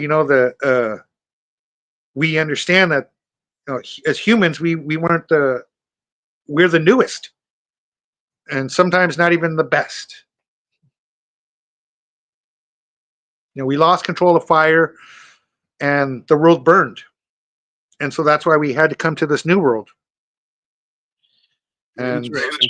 And then also, does your tribe also have an oral tradition of a flood story of any kind? yeah, so that would be the second world. How we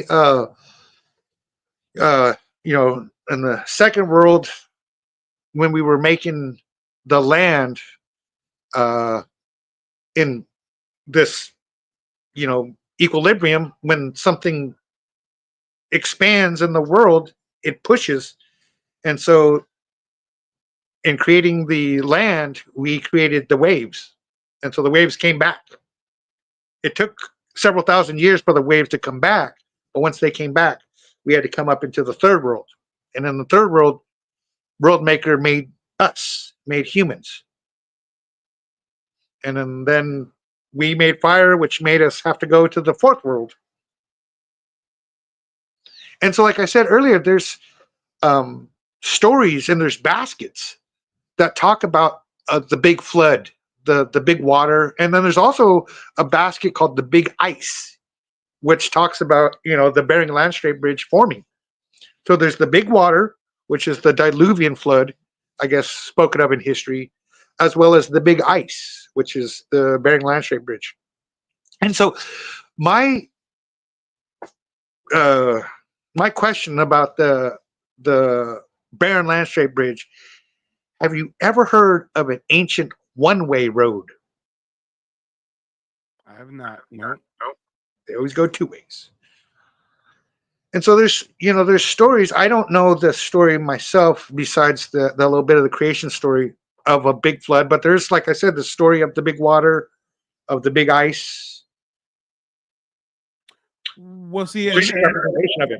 and that's something that I find very interesting because in my research, most American Indian tribes have a very, very similar, if near identical, creation story. We just find that obviously the characters have different names. Some of these animals that are personified are different. So, like for example, in my tribe, the Muscogee Creek people's creation story, the world was underneath the water. The Great Spirit separated the two waters, and our animal that was supposed to have went down to the depths and pulled up the earth for which the Great Spirit was to form man and woman out of. That was the crawfish. Whereas in my research for the Maidu people, I think that animal is the turtle, right? Yeah, the turtle and the crab. Exactly. So as far as tribal creation stories and even some customs and traditions, they seem to be fairly similar from tribe to tribe as we look in North America. It's just certain variations of the story. And also, I'm not sure if you found this with your tribe at all, but I do find some tribes in the Midwest and the East Coast that have some kind of ancient Hebrew connection. So some of them have mounds, and within the mounds, they find artifacts that are buried that are written in ancient Hebrew and kind of list like an abbreviated version of the Ten Commandments and things of that nature. And in my research, when you look at some of the tribe's creation stories and you look at the Old Testament, it seems like there is some kind of connection there. And when you start to research the Vatican and the Dum Diversas and the Papal Bulls, and how right around the same time that they were decreeing all non-Christians, which are basically Indians, as savages that are worthy of being raped and pillaged. Well, at the same time, they were kind of forming their latest variation of the Bible that they would then use to subjugate and tame those Indian people. So yeah, it's a very interesting dynamic there when it comes to the different overlap within spiritual systems. Well, I think a part of that too is is through colonization. You know, some of these original stories have been lost, and you know, one control factor has always been through religion. And so I'm almost certain that a lot of original stories have been um,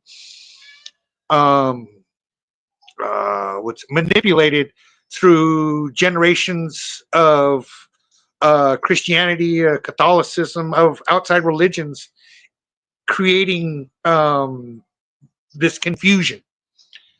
Again, there are certain human inalienable thoughts and reactions and factors, and so you know that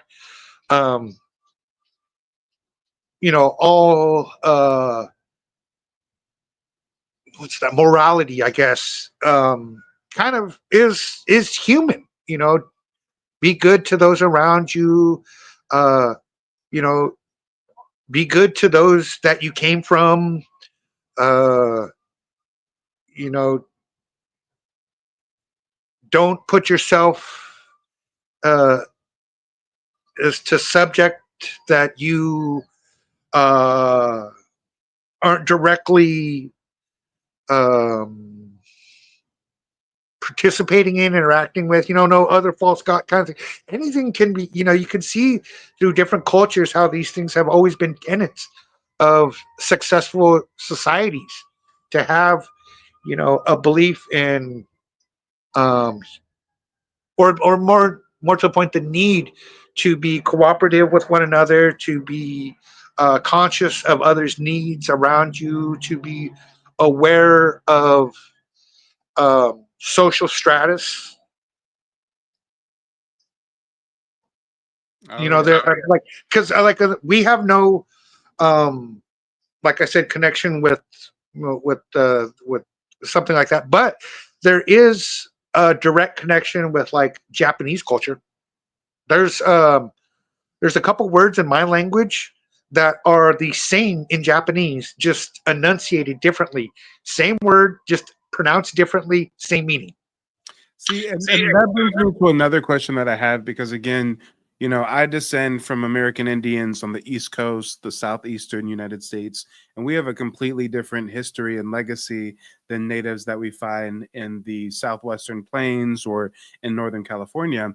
So I know that you mentioned having an oral tradition of an ice bridge, and in my research, I have found that there are, you know, some tribes within the southwestern plains that do have, you know, not just Asiatic features, but also Asiatic customs, or, you know, there's some tribes who even live in the same indigenous structures as like native Siberians and things of that nature.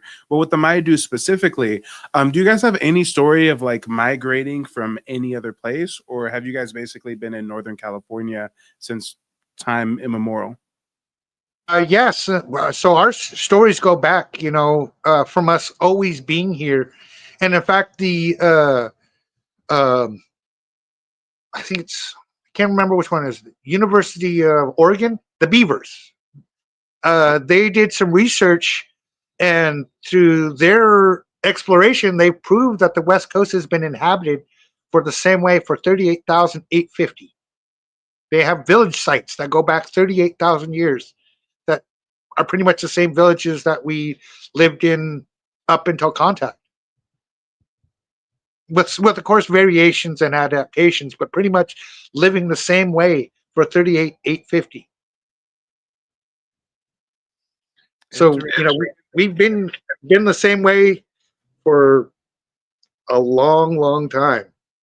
So as far as any migration, it may just be limited regional migration. Where I think earlier you mentioned that you guys may have been in like a certain region of the Sierra Nevadas and then relocated to a different section of the valley or something. Or Well, it's through expansion, through childbirths and through generations. The village got too big, and so another village had to be created. And in doing so, you didn't always take just directly from one village. I mean, in all honesty, it could have been like four different villages with generations of the latest generation of batch of married couples that all together, because their village needed to expand, they left and created a new village. So you have a mother from one village, you have a father from another village, they get married and take people from each village and create a third village. And so you have children who grew up with mother and father's different dialects, different words for items, different vocabularies because of different regionalities. Like, you wouldn't call a gray squirrel a brown squirrel. You wouldn't call a brown squirrel a gray squirrel. But you'd have the father's accent trying to say the mother's language. You'd have the father trying to say the mother's language, and from that you'd spark a third, possibly a new language. And so, with language, I've shown that there's the expansion south within the villages. Does that make sense? oh yeah, It makes a lot more sense in 30 pages. Trust me.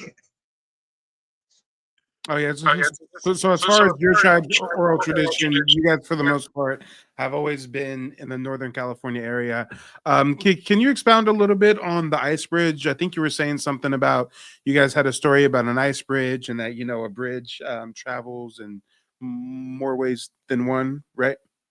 So I don't. It wasn't directly within my village or my tribe, but when I work at the California Indian Museum, and there's a basket in there that's uh, from Lake County, and it's called the Big Ice, and it talks about watching the barren. I believe it talks about watching the barren landslide bridge form from this side of the continent. And so one of the early proponents, or what some of the early evidence of the barren landslide bridge, was in Texas called the Clovis points. So there's these tools that were made by Clovis people, and so some of them were found in Texas, and so they assumed that those Clovis points here in America demonstrates the connection. But then when you look at the way the ice bridge formed, they would have come out in Utah and gone straight down into where is Texas. They would have completely bypassed California or the West Coast because it was pretty much all looked like Alaska. And so the barren landslide migration went to, like I said, Texas, New Mexico, Arizona. That's where you'll find that, which was completely different than the West Coast, which was completely different than the northern Dakotas and what have you, because they were all under ice. And so where they came and lived was, like I said, in the Midwest, Texas, around that area, which was completely different than the West Coast, which had been here at that point for an already established 24,000 years. And so that's why the West Coast, the Midwest, the Northern, the East, the Northeast, we all look very different. Especially on the West Coast here, I've been told that I look very Asian. That's how California Indians look. And so maybe it's not that, we look Siberian and what have you. Maybe they look like us. Yep, I feel you. Well, and then of course there are proponents that believe that if not all, but most of the tribes were Asians who came from whether the Bering Strait or from circumnavigating or whatnot. And even if we play devil's advocate and try to lend some credence to those theories, when you get past like X amount of thousands of years, why does it really matter that much? I mean, any quick research on the fly will tell you the Maidu people have had their bones and DNA sampled and stuff, and it traces them to the Northern California region at least 3,000, 4,000 years. And let's say before those 4,000 years, they did come from another part of the world and then to this world. I mean, does that invalidate the 4,000 years of history they've had in more recent time? I think not. So, whenever there are people who identify themselves as anthropologists or archaeologists and they try to place somebody's tribal heritage in another country, the first thing you have to look at is motive. And these oftentimes are the same institutions, such as the Smithsonian or the Rockefeller or the federal census bureaus who've been actively working to not just commit genocide on us, but then for those of us that have survived, commit a version of paper genocide and write us out of existence and then place our history somewhere else to somehow make the genocide that they did that much of an easier pill to swallow. So yeah, it's very interesting for those people who will claim, hey, well, your tribe may have really came from Asia all those thousands of years ago. Okay, well, we've been here for sure for X amount of thousands of years, and you guys have been here for 300 or 400. So what are we really getting at here? Yeah, I mean, and one huge factor was the in the late '90s they did the Y chromosome project. I don't know if you remember that, but they were tracing the Y chromosome and showing the migration of humans out of Africa into the Americas. Well, their research showed that, in fact, the Y chromosome out of Africa curled around in Russia and came back, and that the DNA of Native Alaskan, Native Canadian, or First Nation peoples, and of the West Coast natives, we have a higher predominance of Denizen DNA, and in fact, like within my family, we have no Neanderthal DNA. And so the Y chromosome that is here on the West Coast and in Canada is different than the Y chromosome that came out of Africa. But it does eventually find its way here through the Barren Land Strait Bridge. But again, the DNA proves that the West Coast isn't directly in the same line. Like a lot of West Coast natives, I'm not sure about the Midwest or East Coast, but West Coast Indians are have a high predominance of Denizen DNA, of RNA, have a higher RNH factor, and in fact, it's not unheard of within my tribe to have like neutral, like A neutral instead of O positive or B positive. We have neutral, like AB neutral. Yeah, here we have different blood, and so it makes it harder for us to have children. Some like deep, almost full blood natives like myself. It's almost like I can't. There's a high predominance of native and non-native pairings to result in miscarriages. I see. Okay. Very interesting. And then another question that comes to mind is if you can touch base on the treaties around the 1850s that were enacted. I think it would have basically given you guys your own land in exchange for certain land concessions. More specifically, my question to you is the signers of those treaties. Do you have any research or just any personal speculation that would lead you to believe that these signers may have not necessarily been true Maidu Indians or full Maidu Indians? Because what we find on the East Coast and down south a lot of the times is they'll have these half European, half Indian, mulatto castes that they kind of use to sign treaties on behalf of their European fathers, and really it puts the tribe in a bad predicament. So, as far as those treaty signers, is there any like speculation over their heritage? Not at all. Not at all. I'm directly related to them. We know the names. We know the families. They were uh, well-respected people at the time who signed, and they all, um, got some benefit out of it. If these treaties would have been ratified, the natives would have had a stronghold on resources, on land, on a lot of things, but they were just never ratified. So there was no signing these to trick the natives. It was just like, these are really good deals. Let's not ratify them. So the signers were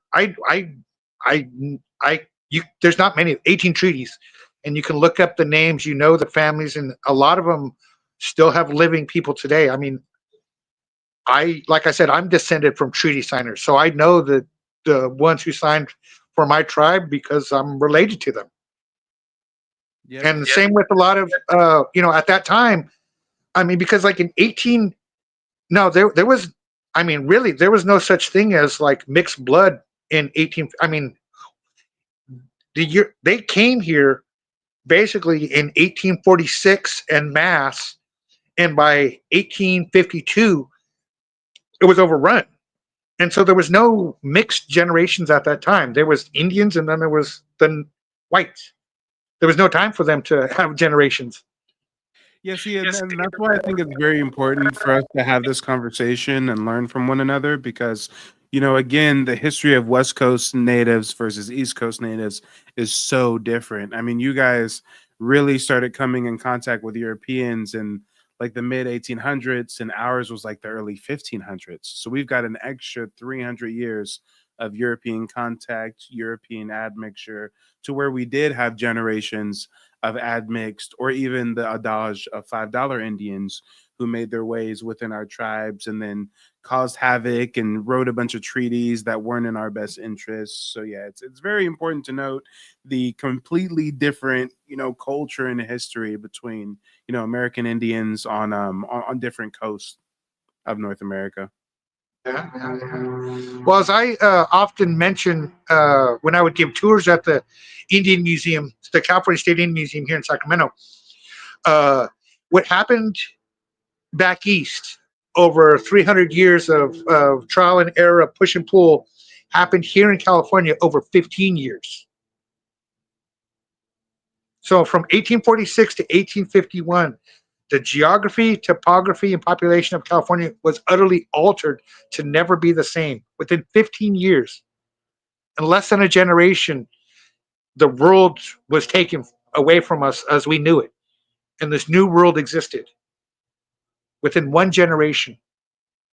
Yeah, see, and that rapid change is really due to them perfecting the genocide and the slaughter and the broken treaty tactics that they were doing on us on the East Coast and and the southeastern United States. So by the time they finally get to California in 1850s, it's like, okay, we've got this plan. We know how to wipe them out. It's the purge time. Yep, it was mechanized by that point. I mean, literally, you had uh back east when there was first contact, there was muskets, gunpowder. By the time they hit the West Coast, there was, multi-bullet, smokeless bullets. What used, back east, you had your musket. Over here, you had your Remington, and that mechanism made a huge difference. You didn't have to, you know, uh, sneak up on some natives. You could just charge in on your horses in mass and just open fire with your rapid action gun. Exactly, exactly. And then on top of it, when they're dealing with us for those, previous 300 years, they're trying to establish a foothold from Europe. Whereas by the time they get to your tribe, they've already got a foothold established all throughout the East Coast and down south.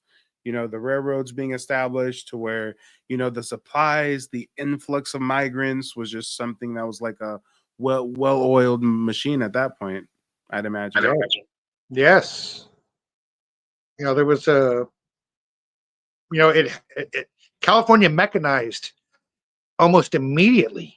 San Francisco was developed in less than a decade. And in fact, one of the stories that just mortifies me is the story of Levi Strauss, a man who was able to come to California and with the bounty on Native men, women, and children, mostly men, he raised enough money to buy property on the ports of San Francisco, which weren't cheap then, build a factory, which wasn't cheap then either, ship manufacturing supplies, which was still not cheap. He was able to do all this with the money he made off of native heads.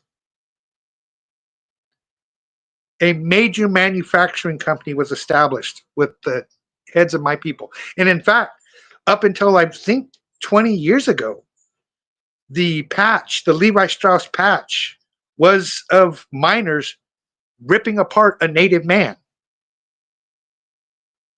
Up until about 4 years ago, it was acceptable to chant a racial slur about native peoples in Washington, D.C., where they were based. The dehumanization still continues. Yeah, no, that's a rich history of systematic genocide if I've ever heard one. And I've heard of Levi Strauss. I've wore the jeans more times than I can count. But I had no idea that he basically got his seed capital, if we're going to talk in Silicon Valley speak, from scalping Indians.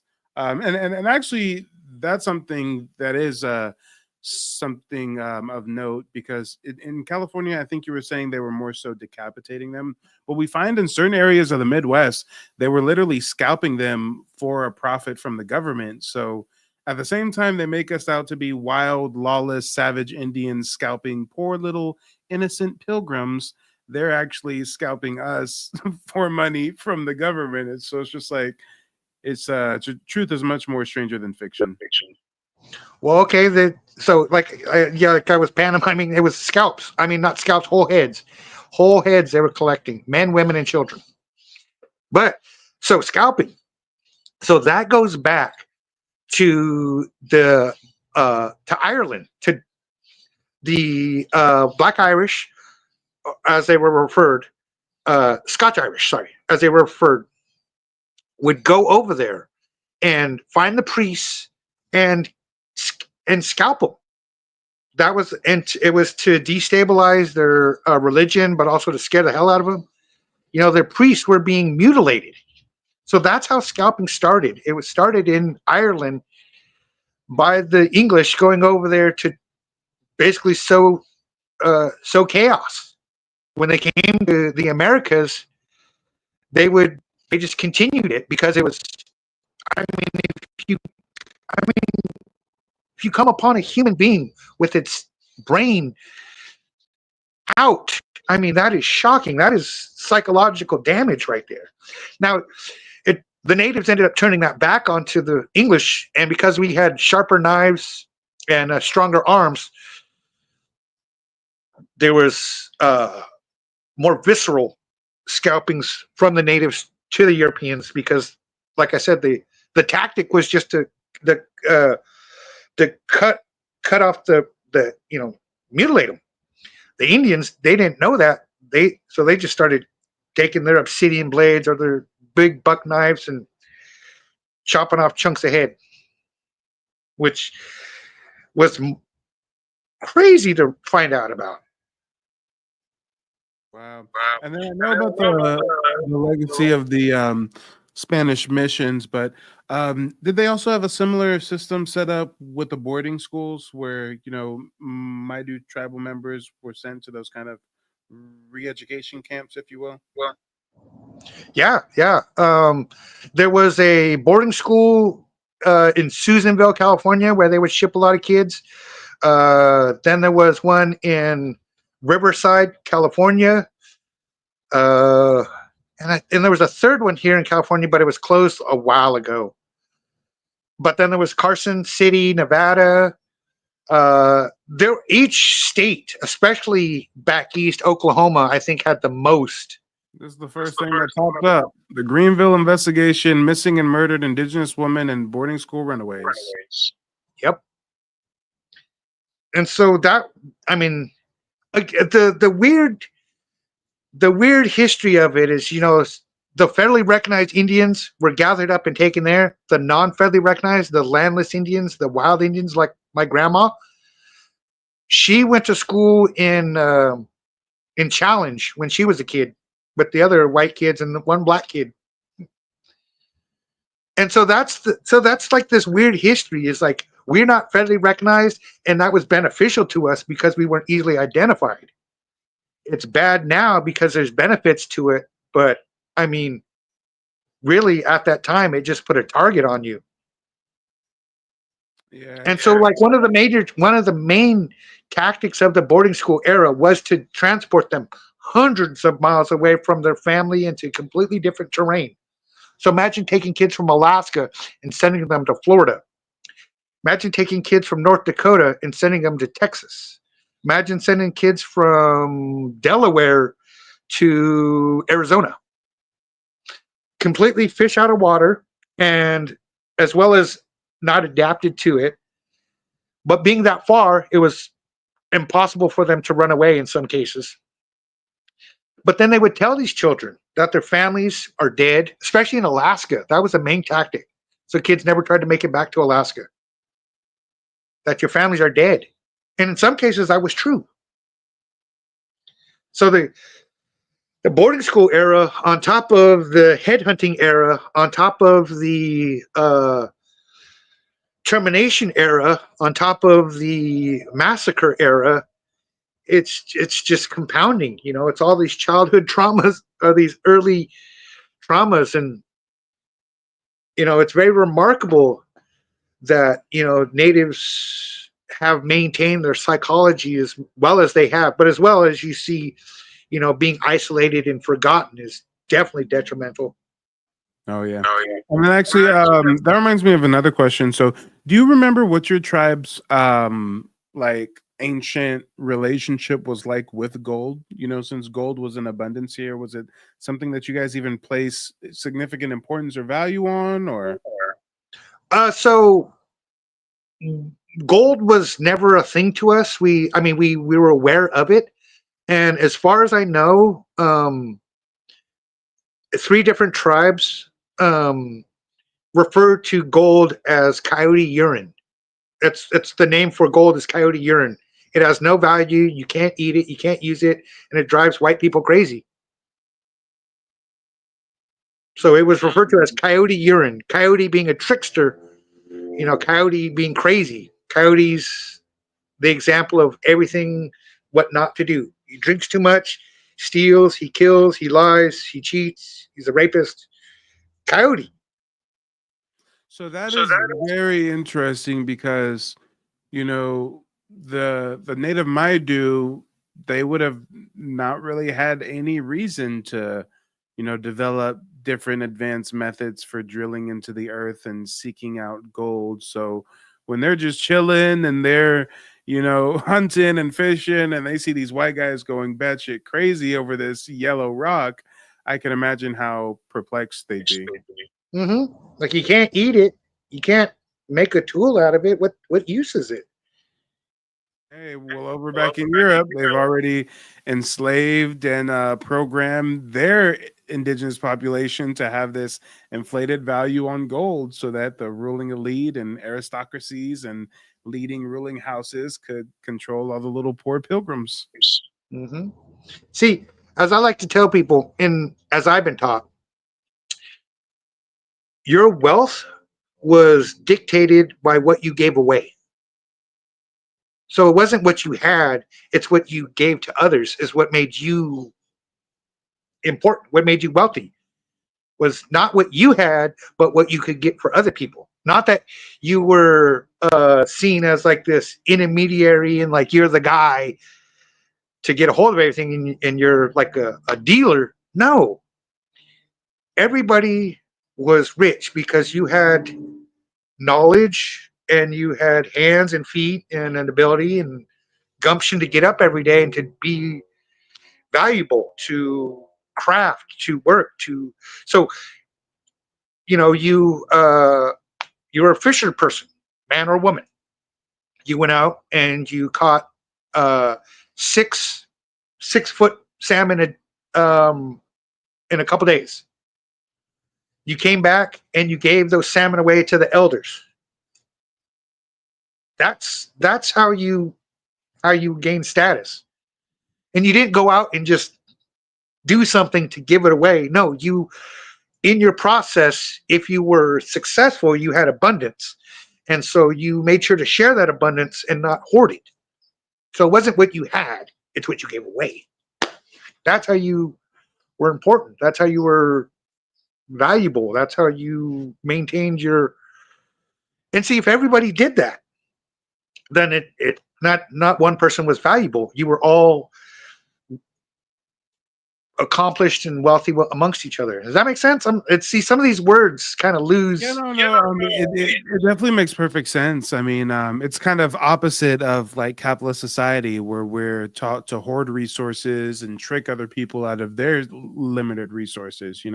Within indigenous communities, if you're able to gift your leftover, if you have abundance, then that's how you would have a higher status within the tribe. And it's interesting because we find that so many things that we now regard as American culture really come from indigenous communities. So even like how we call a dollar a buck, apparently that comes from when the Europeans established some fur trade with us. Buckskin or deer skin was like one of the earliest currencies that was accepted amongst all different groups of Europeans and indigenous tribes. But then they started to use that system of capitalism to trick us, and they would introduce tribes to alcohol, and then next thing you know, this tribe would be in debt, and a tribe would owe like $6,000. And the native population of deer can't even support or sustain those numbers of you to hunt them. So it's through different capitalism tricks. They kind of tricked us out of our land, tricked us into different forms of slavery or indentured servitude, on the other side of the continent of North America. But yeah, over here in the West Coast, it seems like they came just like Terminators, just ready to purge. Yeah. And the the migration was prompted by gold. So it wasn't that oh, let's head west. No, it's like let's go to California, get gold, get rich. So it wasn't that they came here for a new land. No, they came here for money. They came here for resources. That thing. So it was the type of people who it brought and the actions that people took for it. And they sent their prisoners, their whores from England, the most degenerate members of society, to come over to the West Coast and lay the way for the settlers and the gold miners. And I've actually recently learned that when it comes to counties or county names in California, it's kind of like 50-50. Like half of the counties will be named like after indigenous tribes, and the other half will be named after like some racist white dude that killed all the natives. Yeah. That's wow. That's very succinct. Yeah, we have like Tuolumne County, and then we have Humboldt County. We have McKinleyville, and Sutter County, and then we have just yeah. That's just so funny when you to say that like that because it's and then like being in San Joaquin County, like there's always this emphasis on the colonizers' way of the world, that this is life started when these poor natives were saved from their savagery. And the way I view it, we got two sides of the world. You got heaven and there's hell. And obviously, the other side of the world is hell because for whatever reason, all the people on that side of the world do not want to live at home. They want to be over here at our ancestral homeland. Whether it's the Indians or the Chinese or the Africans or the Italians, everybody wants to be over here in America. Yeah, I Well, hey, agree. I appreciate your time. Before we close out, if there's anybody who has any questions for our guest, go ahead and post them in the chat, and I'm gonna go ahead and speed through these questions, see if he can give us some quick answers. I mean, he's already given us damn near 3 hours of his time, which we greatly appreciate. These are kind of conversations that I would have in private, but it's like as a content creator, I might as well share it with my audience so that my community is able to learn from it and you know there was just such a wealth of information that I gleaned that I didn't even know being born and raised in Sacramento. They take us to Sutter's Fort and they don't really teach us about the Indians he enslaved and killed. And I'm actually stricken with, I'm not going to call it white guilt, but I'll call it colonizer guilt because I've actually been at Lake Oroville several times recreationally boating. And, I always felt like there was just something amiss there. Each time I visited, something just seemed kind of off. And then a couple weeks before I reached out to you is when I learned that the Maidu's, ancestral village was buried beneath it. And that's actually a practice that they did all across the United States. There's many dams and man-made lakes that beneath are, either indigenous settlements and structures, or in later years when Black Americans were building like Black Wall Street type cities, they would do the same thing and build a neighboring dam and just flood the area. So, it's an interesting colonial practice to say the least. Yeah, and that's one thing I always tell people is that these colonial tactics, they don't change. The more you learn about history, the more you realize it repeats itself. They put new names on it. They used to call us savages, then they called us hostiles. Now they just call us immigrants. But we're the brown. We're always just going to be the brown, the dark. And America is always going to be light. And unfortunately, that's been ingrained. Oh yeah, most definitely. Well, let me go ahead and speed through these questions. Again, we're going to wrap up this broadcast here shortly. So if anybody has any questions for our guests, now is the time to post those in the chat. Let me see. The first question that I see here. Gosh, you guys have been pretty active in the chat. Sorry. Let me figure out the first question. A lot of people saying it was interesting. They've been learning a lot. Thanking you for your time. So this is an interesting question. The hitter says, ask him what he thinks about Black natives. Now, this is a very interesting question because when we look historically at the phenotype of American Indians, we find that the ones that are more richly melanated, copper colored, or some would say Black, we find them a lot on the East Coast and down south. And when it comes to California, we kind of find a mixture of those that look more Asiatic, or some would even say look Mexican, versus those that look a lot more copper or tan color. But yeah, Mike, in your experience, do your tribe have any like oral traditions or stories of any neighboring tribes that were more darker in phenotype or anything like that? No, we had a lot of trees here on the West Coast, so we were really light. We literally lived in canopies. We lived in the shade. We didn't get that dark. We can, like during the summer, I get really dark, and I can get dark. But we had a lot of trees here. We had a lot of shade. We had a lot of water, and so like in the Midwest and stuff, because they didn't have coverage, they got dark. And we had coverage. But as of today, displaced people have always found comfort in one another. Natives never turned their backs on anybody, and that was to our own detriment when it came to the first contact. But it's always, it's amazing today how many people who would consider themselves Black, when they do some of these tests, they were like, wait, I'm this much Indian? They think they're like they're a lot. And it's not uncommon for humans, especially, when natives were seeing the way that, other people of color were being treated, they would take them in. I mean, there's literally millions of stories of women being taken in by native tribes and not wanting to go back to European society because they were treated so much better. So, there was, of course, the vanguard, the Buffalo Soldiers, the freed enslaved peoples who were sent out. That literally they were sent out to be first contact with native peoples. And so there's a long history of native pairings.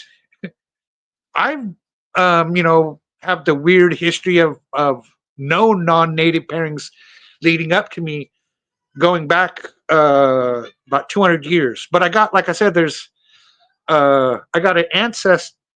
So my great great grandpa, his grandfather was German, and so I have like 132nd or something like that, 164th German from a distant relative. But for the most part, just native on native, native with natives. But especially in the 60s, then you go back to like the turn of the century in the 1900s, and just the influx of people. Like it wasn't uncommon, and especially like with my tribe, like the reason that our numbers are dwindling is because there's so few of us, we can't actually add, so we have to go outside of our tribe, but try to stay within California.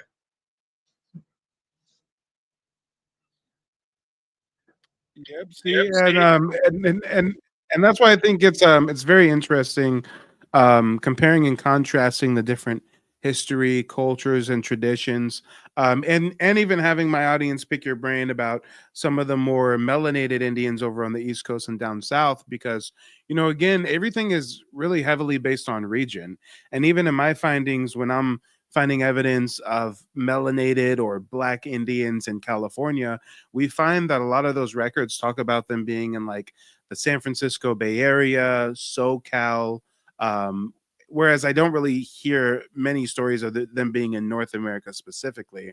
I know earlier I mentioned how California got its name from the Spanish rumors, starting in the 1500s about a black Indian, Queen Califia, who was like kind of like an Amazonian, queen, and ruled her people. And that was again back when they thought that California was an island. And not only is that where California got its name, but believe it or not, this actually inspired Wonder Woman as well. So if there's anybody who's wondering what the origin stories of the comic Wonder Woman is, it's this Spanish mythology about a black Indian woman on the coast of California. But one book that I always share with my audience that really makes the earliest mention of copper-colored Aborigines on the West Coast is called the Philosophical and Antiquarian Aboriginal History concerning, or excuse me, Philosophical and Antiquarian Concerning the Aboriginal Histories of America. And essentially in this book, it compiles different journals from Spanish conquistadors like Torquemada, Cortez, Vizcaino, of their earliest visits to the California coast. And for those that don't know, a lot of the Spanish conquistadors took North African Moorish slaves or vassals to help guide them to the New World, for one reason or another. And on this page right here, it goes on to say, although America possesses some dark brown men approaching to be black, yet it has been almost universally believed that there were no Aboriginal blacks or Negroes found on this continent. But from considering the peculiar circumstances under which a black race was found in North America, I hold it more than probable that the common opinion is erroneous. Torquemada says that the Californians showed no manner of surprise at the sight of some Negroes that accompanied Vizcaino on a voyage to the coast. So again, these Spaniards, they go to the California coast. They're seeing more lighter skin Indians, like, fair skin, like the Maidu or some of the other tribes that, some would say look Mexican or Asiatic. None of the tribes that we would say look like black people per se.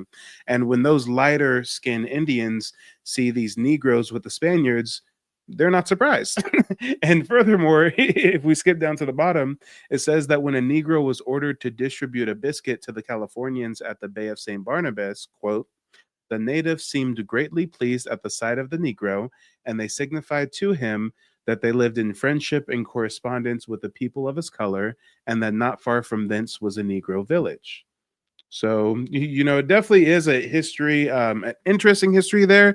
But in all my research, the only evidence I've ever found of copper color Indians in California has always been like the Bay Area and then more SoCal regions. Well, so yeah, I was gonna say that's Southern Cal. Yeah, down south, being coastal people, shellfish eating people, they're a little bit darker.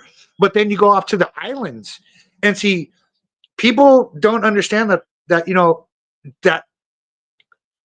quarter mile, half a mile is a whole new world. And so the native peoples on land and the native peoples from the islands were completely different. They were almost they were Polynesian, as towards the land people were land people. And so that copper color comes from the Polynesian people, the ocean people from the islands. So it's a miscommunication, misunderstanding. And, to these white people, it's just like, oh, you're darker than those darkers. You must be black. But really, they were just Polynesian. They were ocean people. So that's like a lot of the miscommunication, because literally at the time, you were either white or black. And so if you were dark, you were considered black. Like my mother, on her birth certificate, when she was born, even though she is pretty much full-blood Indian, it says on her birth certificate white. Dang.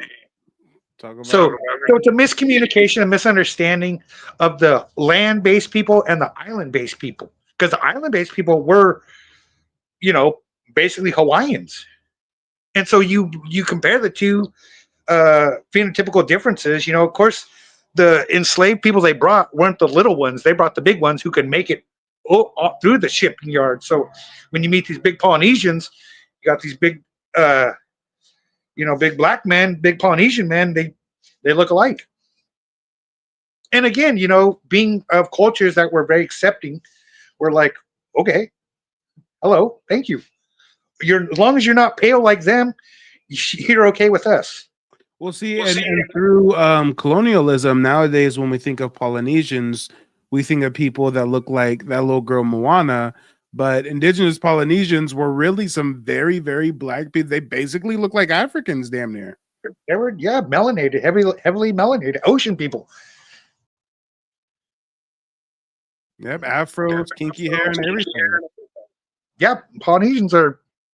Yeah, so I mean, very curly-haired people from being out on the ocean. Now, real quick, I want to be conscious of your time, so let me get through any more questions. Again, if you guys have any questions for our guests, go ahead and post them in the chat. The next question that I see is, let's see, where's a question? So many comments, but I need a question.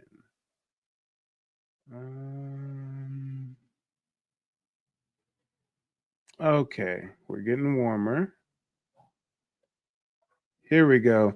DC says, did this man's grandparents teach him the Torah? Was there ever any Jewish traditions or scriptures taught since natives were so-called Jews? So I think what he's referring to is there are long-held beliefs. For example, the Mormon faith is predicated on the belief that Mexicans and Native Americans are like the lost Jews of Israel or something like that. And then, as I mentioned, there actually have been artifacts written in ancient Hebrew found with a lot of tribes in Ohio and the southeastern United States.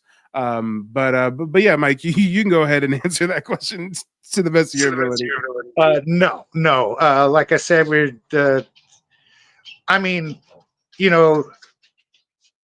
now, newly people minted, Jewish people now are, only thing we really share is genocide. But no, I mean, today was the first time I ever heard any kind of literature about natives being thought to be Hebrews. I mean, besides the Mormons, which is, South Park did it best. Yeah, Mormons definitely got it on South Park. Yep, for sure. So it sounds like your parents or grandparents did not grow up teaching you the Torah. Neither did mine. Teaching me my language, though, teaching me our traditions, how to hunt, how to fish, how to be a good person. Oh yeah, for sure, for sure. Let me see if I can find another question. Let me see. Oh, this was one. She says, "Are there specialized lawyers to seek out when trying to get land back? My goal is to build an airfield." So there's a native legal collective, but they mostly just work with helping you get federally recognized. And then once you're established, I think there's just another type of lawyer. I'm not sure about that part, but just it's property lawyers, contract lawyers, because it's all contracts. So Yep, I got you for sure, for sure. And then we've got another question. They say, "What about the blanqueamento then?" Well, let's see if Mike knows about the blanqueamento. Have you ever heard of the blanqueamento before? no, I've heard the encamiendo, but I never heard of that before. Yes, sir. Give me just a moment. I'll bring up some resources. Let me see here. Just a second. Doop, doop, doop, doop. So blanqueamento, also referred to as the Major La Raza, it was a Spanish conquistador policy. And I think this person was asking this question because earlier you had made a statement. Give me a second. Here it is. Perfect. And then exit that. There we go. So earlier you had made a statement about the French and somebody else trying to breed the indigenous people out of existence, whereas the Spaniards more so just wanted to slaughter them. So this person was like, "What's the blanqueamento then?" Because this was a well-known Spanish colonial conquistador policy, where in Central and South America, they basically worked to breed the Black Indians out of existence. We actually have a painting that was created by Spaniards that depicts it, where you've got, a Black indigenous woman that's forced to have a baby with a European. So now her daughter comes out like a mestizos or a mulatto. Her daughter is then forced to also have a baby with a European. So then the cycle continues. And then within 2 generations, they're able to change the phenotype of the South and Central American Indian from basically black like this to white passing like this. So I'm not that surprised that you haven't heard about the blanqueamento, because again, this was a Spanish conquistador policy in Central and South America, and you're from Northern California. So Well, I think, like, to my knowledge, there was like the classifications of the mulatto, the different variations of such, and then of course, with those variations came different and better treatment. The lighter you are, it still goes on today in Mexico. If you look at everybody on TV's got blonde hair, blue eyes. Oh yeah. Oh yeah. We definitely feel the effects of these colonial policies to this day. Most definitely. And then another thing I did want to note, because I know you were mentioning when we were talking about some of the copper color or Black Indians and like SoCal, that a lot of the island people are richly melanated. That is true, but it's also not just an island thing. I wonder if I can find. I'm not sure if I can actually like make any of these maps big at all. But if we look at like the map of the equator and where certain areas are just hotter than others, we find that also perfectly lines up with how dark people's skin gets. So even when we look at like Central and South America, it's along the equator at the point to where, just like Southern Africa, these people get a lot more darker, a lot more richly melanated, and that kind of goes back to the blanqueamento and why a lot of indigenous people in Central and South America may have a darker phenotype than the indigenous people in Northern California or Alaska, parts of Canada, etc. Well, I think a part of it too is again the foliage. On the West Coast, there was an abundance of foliage, so we again had shade. In Northern California, the California-Oregon border, they are and have always been very light fair-skinned people because they live in redwood trees and canopies, so they don't get much sun. And like again, the major part of the South again was the especially with colonization, was the lack of canopy, lack of trees, which again caused them to darken up. Of course, down south, Los Angeles, Mexico, it's very sunny, and the trees don't grow like they do up here. So it's just that vice versa. Yeah, true. Yeah, environment plays a huge role. I've even noticed when I've spent time in SoCal, especially in the summertime, I'll get like a real dark copper color. Whereas if I'm just in Northern California, especially like up north, like Humboldt and stuff, it's so rainy and so cloudy to where I'm like a much more lighter complexion. Yeah. Oh yeah. Yep. Most definitely. Let me see if I can find another question here real quick. Melanin runs through my veins asks, does he believe that Black Americans are all Africans? No. So it's especially in the modern day, like the with the African diaspora. I mean, 50 years ago, more people were getting suntan than they are now. There's a lot of just spreading of melanated people that goes back hundreds of years. And so now, like, it's so difficult to even put down, like,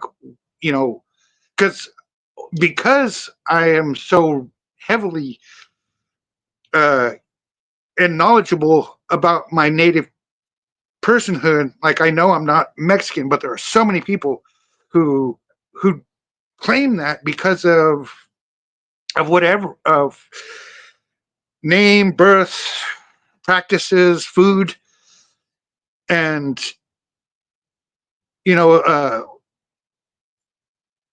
with the many generations of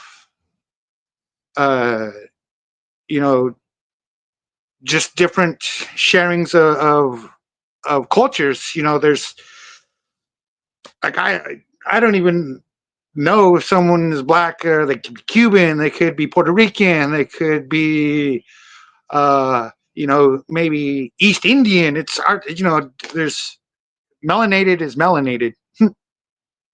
Yep. And it's your practice, I how, feel it. Yeah, you no, know, and especially it sounds like since you're a Northern California Indian who's easily mistaken for and reclassified as a Mexican, just because you look like what people think a Mexican should look like, you see how some people may be labeled as a Black American just because they have rich melanin, and really they could come from various places. yes. And especially within the Black Indians, it's hard to say, like, what, just because you phenotypically look one way, you could live and practice one way. You could practice and live one way and look, it's just it's hard to tell. Oh yeah, most definitely. I mean, I would say that I don't look Mexican at all, but I've even visited Tijuana and certain places, and depending on what I'm wearing and stuff, Mexicans will come up to me speaking Spanish and look at me so surprised when I don't speak it back to them. Yeah. Oh, I get that often. Ooh. Oh, Well, yeah. sir, I think as we are losing light and the camera's no longer picking me up, I think we're coming to the end of our. Let me see if I can get a light on here. Oh, I can't. Well, dang. I think that. Oh, hello? Are you still there? Yep, I can still hear Okay. you. All righty. I was trying to get a light, but it doesn't seem to be working. Oh, it's all right. I've only got maybe one or two more questions if that, and we can go ahead and wrap up. I know it's already been over 3 hours. So yeah, you've already lent us plenty of your time. All right. So give me just a second. I just Yeah, want yeah. to see if there's any last questions from the audience. Let's see. And you know what? It sounds like Some people just may want you to expound on the last question a little bit. I think the person who asked the question just wasn't that clear. So let me try to ask it in a different way. Um, do you believe the main narrative that's promoted in the public educational school system that most Black Americans descend from West African slaves shipped here through the transatlantic slave trade? Or are you familiar with the history of some Black Indians who were reclassified as Negro and colored and other things over the years? Yes. Well, I mean, the powers that be have always tried to adhere labels and can't stand cross labeling. You know, so it's melanated skin 20 years ago doesn't mean what it means today. There's so many variations of cultures and so many different different peoples coming together that it's you know I, I've I think what they're trying to ask is, so I've stepped into ceremonies before with people who look like me, who have been much lighter than me, who are definitely half Black, and they all have a space in ceremony as long as they have the proper intention and connection to it. It's not just somebody who came along and was like, oh, this is cool. No, it's something that comes from them. And so in 2024, almost 2025, there's so many different backgrounds that have come together to make people today. You can't, just because look phenotypically Black, that doesn't mean you're not Mexican. That doesn't mean you're not Indian or what, Asian even. It's, the ability to, uh, cross your birth, your ancestral lineage to you now with all of them. That there's many crossings. I don't know any people like me who aren't half something else. I'm like a little bit of something else, but that's rare.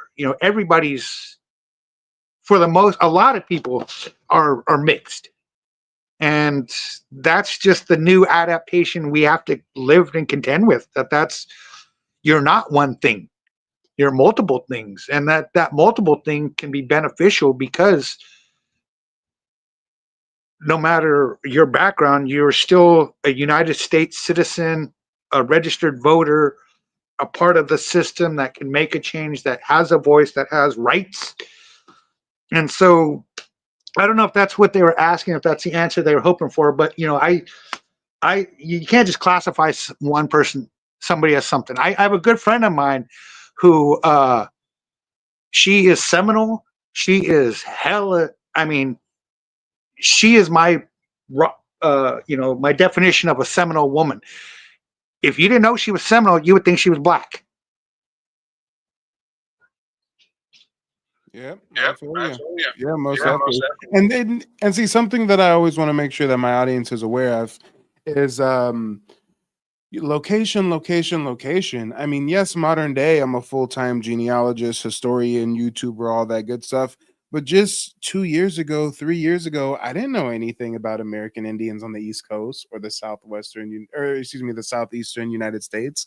Why would I? I'm born and raised in Sacramento, California.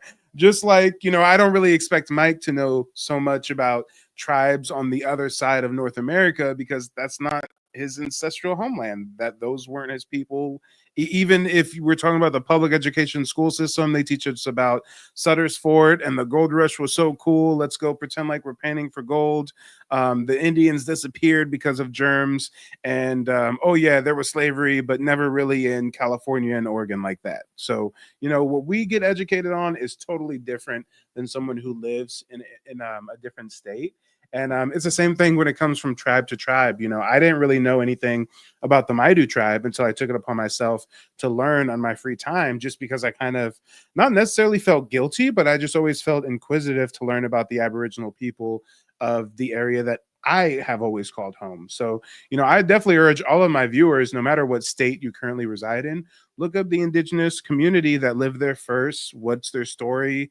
What's their mythos? What happened to them? And I think it's just very important to learn these kind of things. But yeah, Mike, if you have anything that you want to leave us with, any last words, I'll go ahead and give you the floor. But I just thank you so much for giving us this time and allowing us to learn so much about the culture of your people.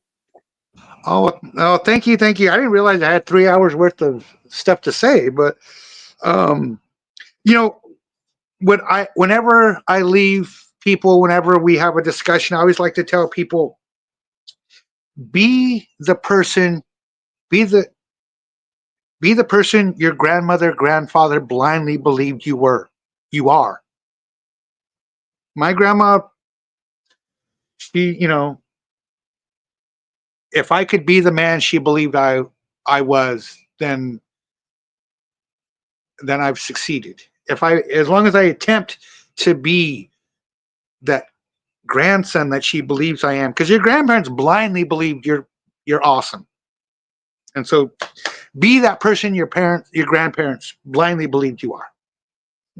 Yeah, valuable words of wisdom. Well, thank you again, Mike. I'll You're stay in welcome. touch Thank with you. you, and if there's any chance in the future to team up again and learn from one another, I'm all for it. Excellent, excellent. All right, he said, well, have a great night. It has been great talking to you, and prayers to your family and these holidays. All right, so take it easy, brother. Talk to you See soon. ya. Bye All bye. right.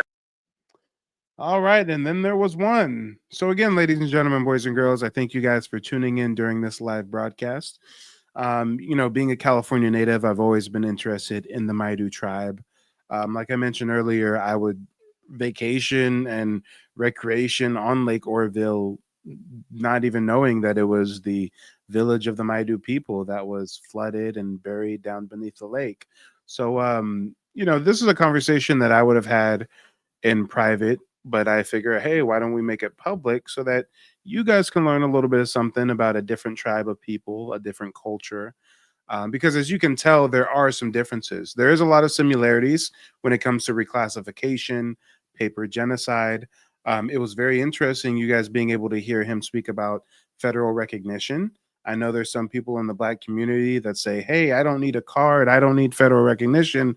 But we hear from an Indian man straight up who's like, damn, if I can get federal recognition, I'd love to. I mean, American Indians, part of federally recognized tribes, get free college tuition, free healthcare, free dental, a lot of tangible benefits.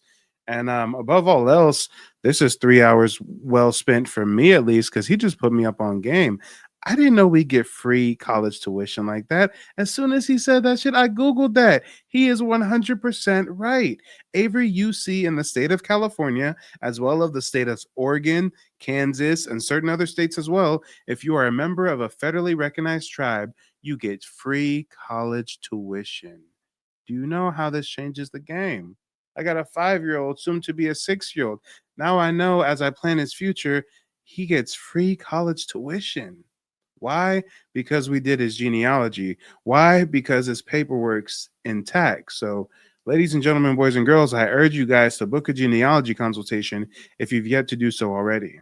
My name is Frances Tuck, and I contacted Mike from Mike TV on YouTube because I wanted to find out about my family's Native American history that I believed existed. Through the research that I was able to do through Mike TV, I was able to find out that our name is indeed on the registry. I had a consultation with Mike today, and because of his advice and the research that he has done, I am now confident that I'm able to find my family's roots in the Native American History database. Thank you, Mike. All right, with that said, don't go anywhere. As soon as this broadcast ends, there's going to be a 10-second countdown, and the next one is going to begin automatically. And yeah, goddamn it, ain't nobody gonna hold them. Ain't nobody gonna hold them to the fire like our community. Okay, y'all was like a pack of hyenas. It's like chill a little bit, chill. Hey, if y'all get out your feelings for just a moment, that could have gone a whole lot worse. Okay, that could have gone a whole lot worse. Come on now. Come on. This could have been some Elizabeth Warren ass native talking about, oh, yeah, black people come from Africa, don't you know? Like, no, he was actually open to the notion, and he knew that just because you're melanated, don't I mean, come on, give the brother a little bit of the benefit of doubt. Because again, a couple years ago, I didn't know a quarter of the shit that I now know. about American Indian history. So, most American Indians really just know about their specific tribe and their specific part of the country they're from. They don't know about the overarching American Indian history. So, but hey, y'all gave it to him, okay? Y'all gave it to him. Y'all gatekeeping like a motherfucker, and I appreciate y'all gatekeeping because I can just play nice, TV show talk host, all PG and respectable, and y'all can get a business. So, I appreciate it. But stay tuned. We'll be live again in just a moment. They don't want you to remember this. You not no slave, you indigenous. Fuck how they painted them Indians. You went to war with the French and the British, man. Quite frankly, you was kings, Merovingians. They took the women and men, made them prisoners. Raised up the children to worship their images. Set up a lab to the genes and they mixed them. And this shit get way deeper than your pigment.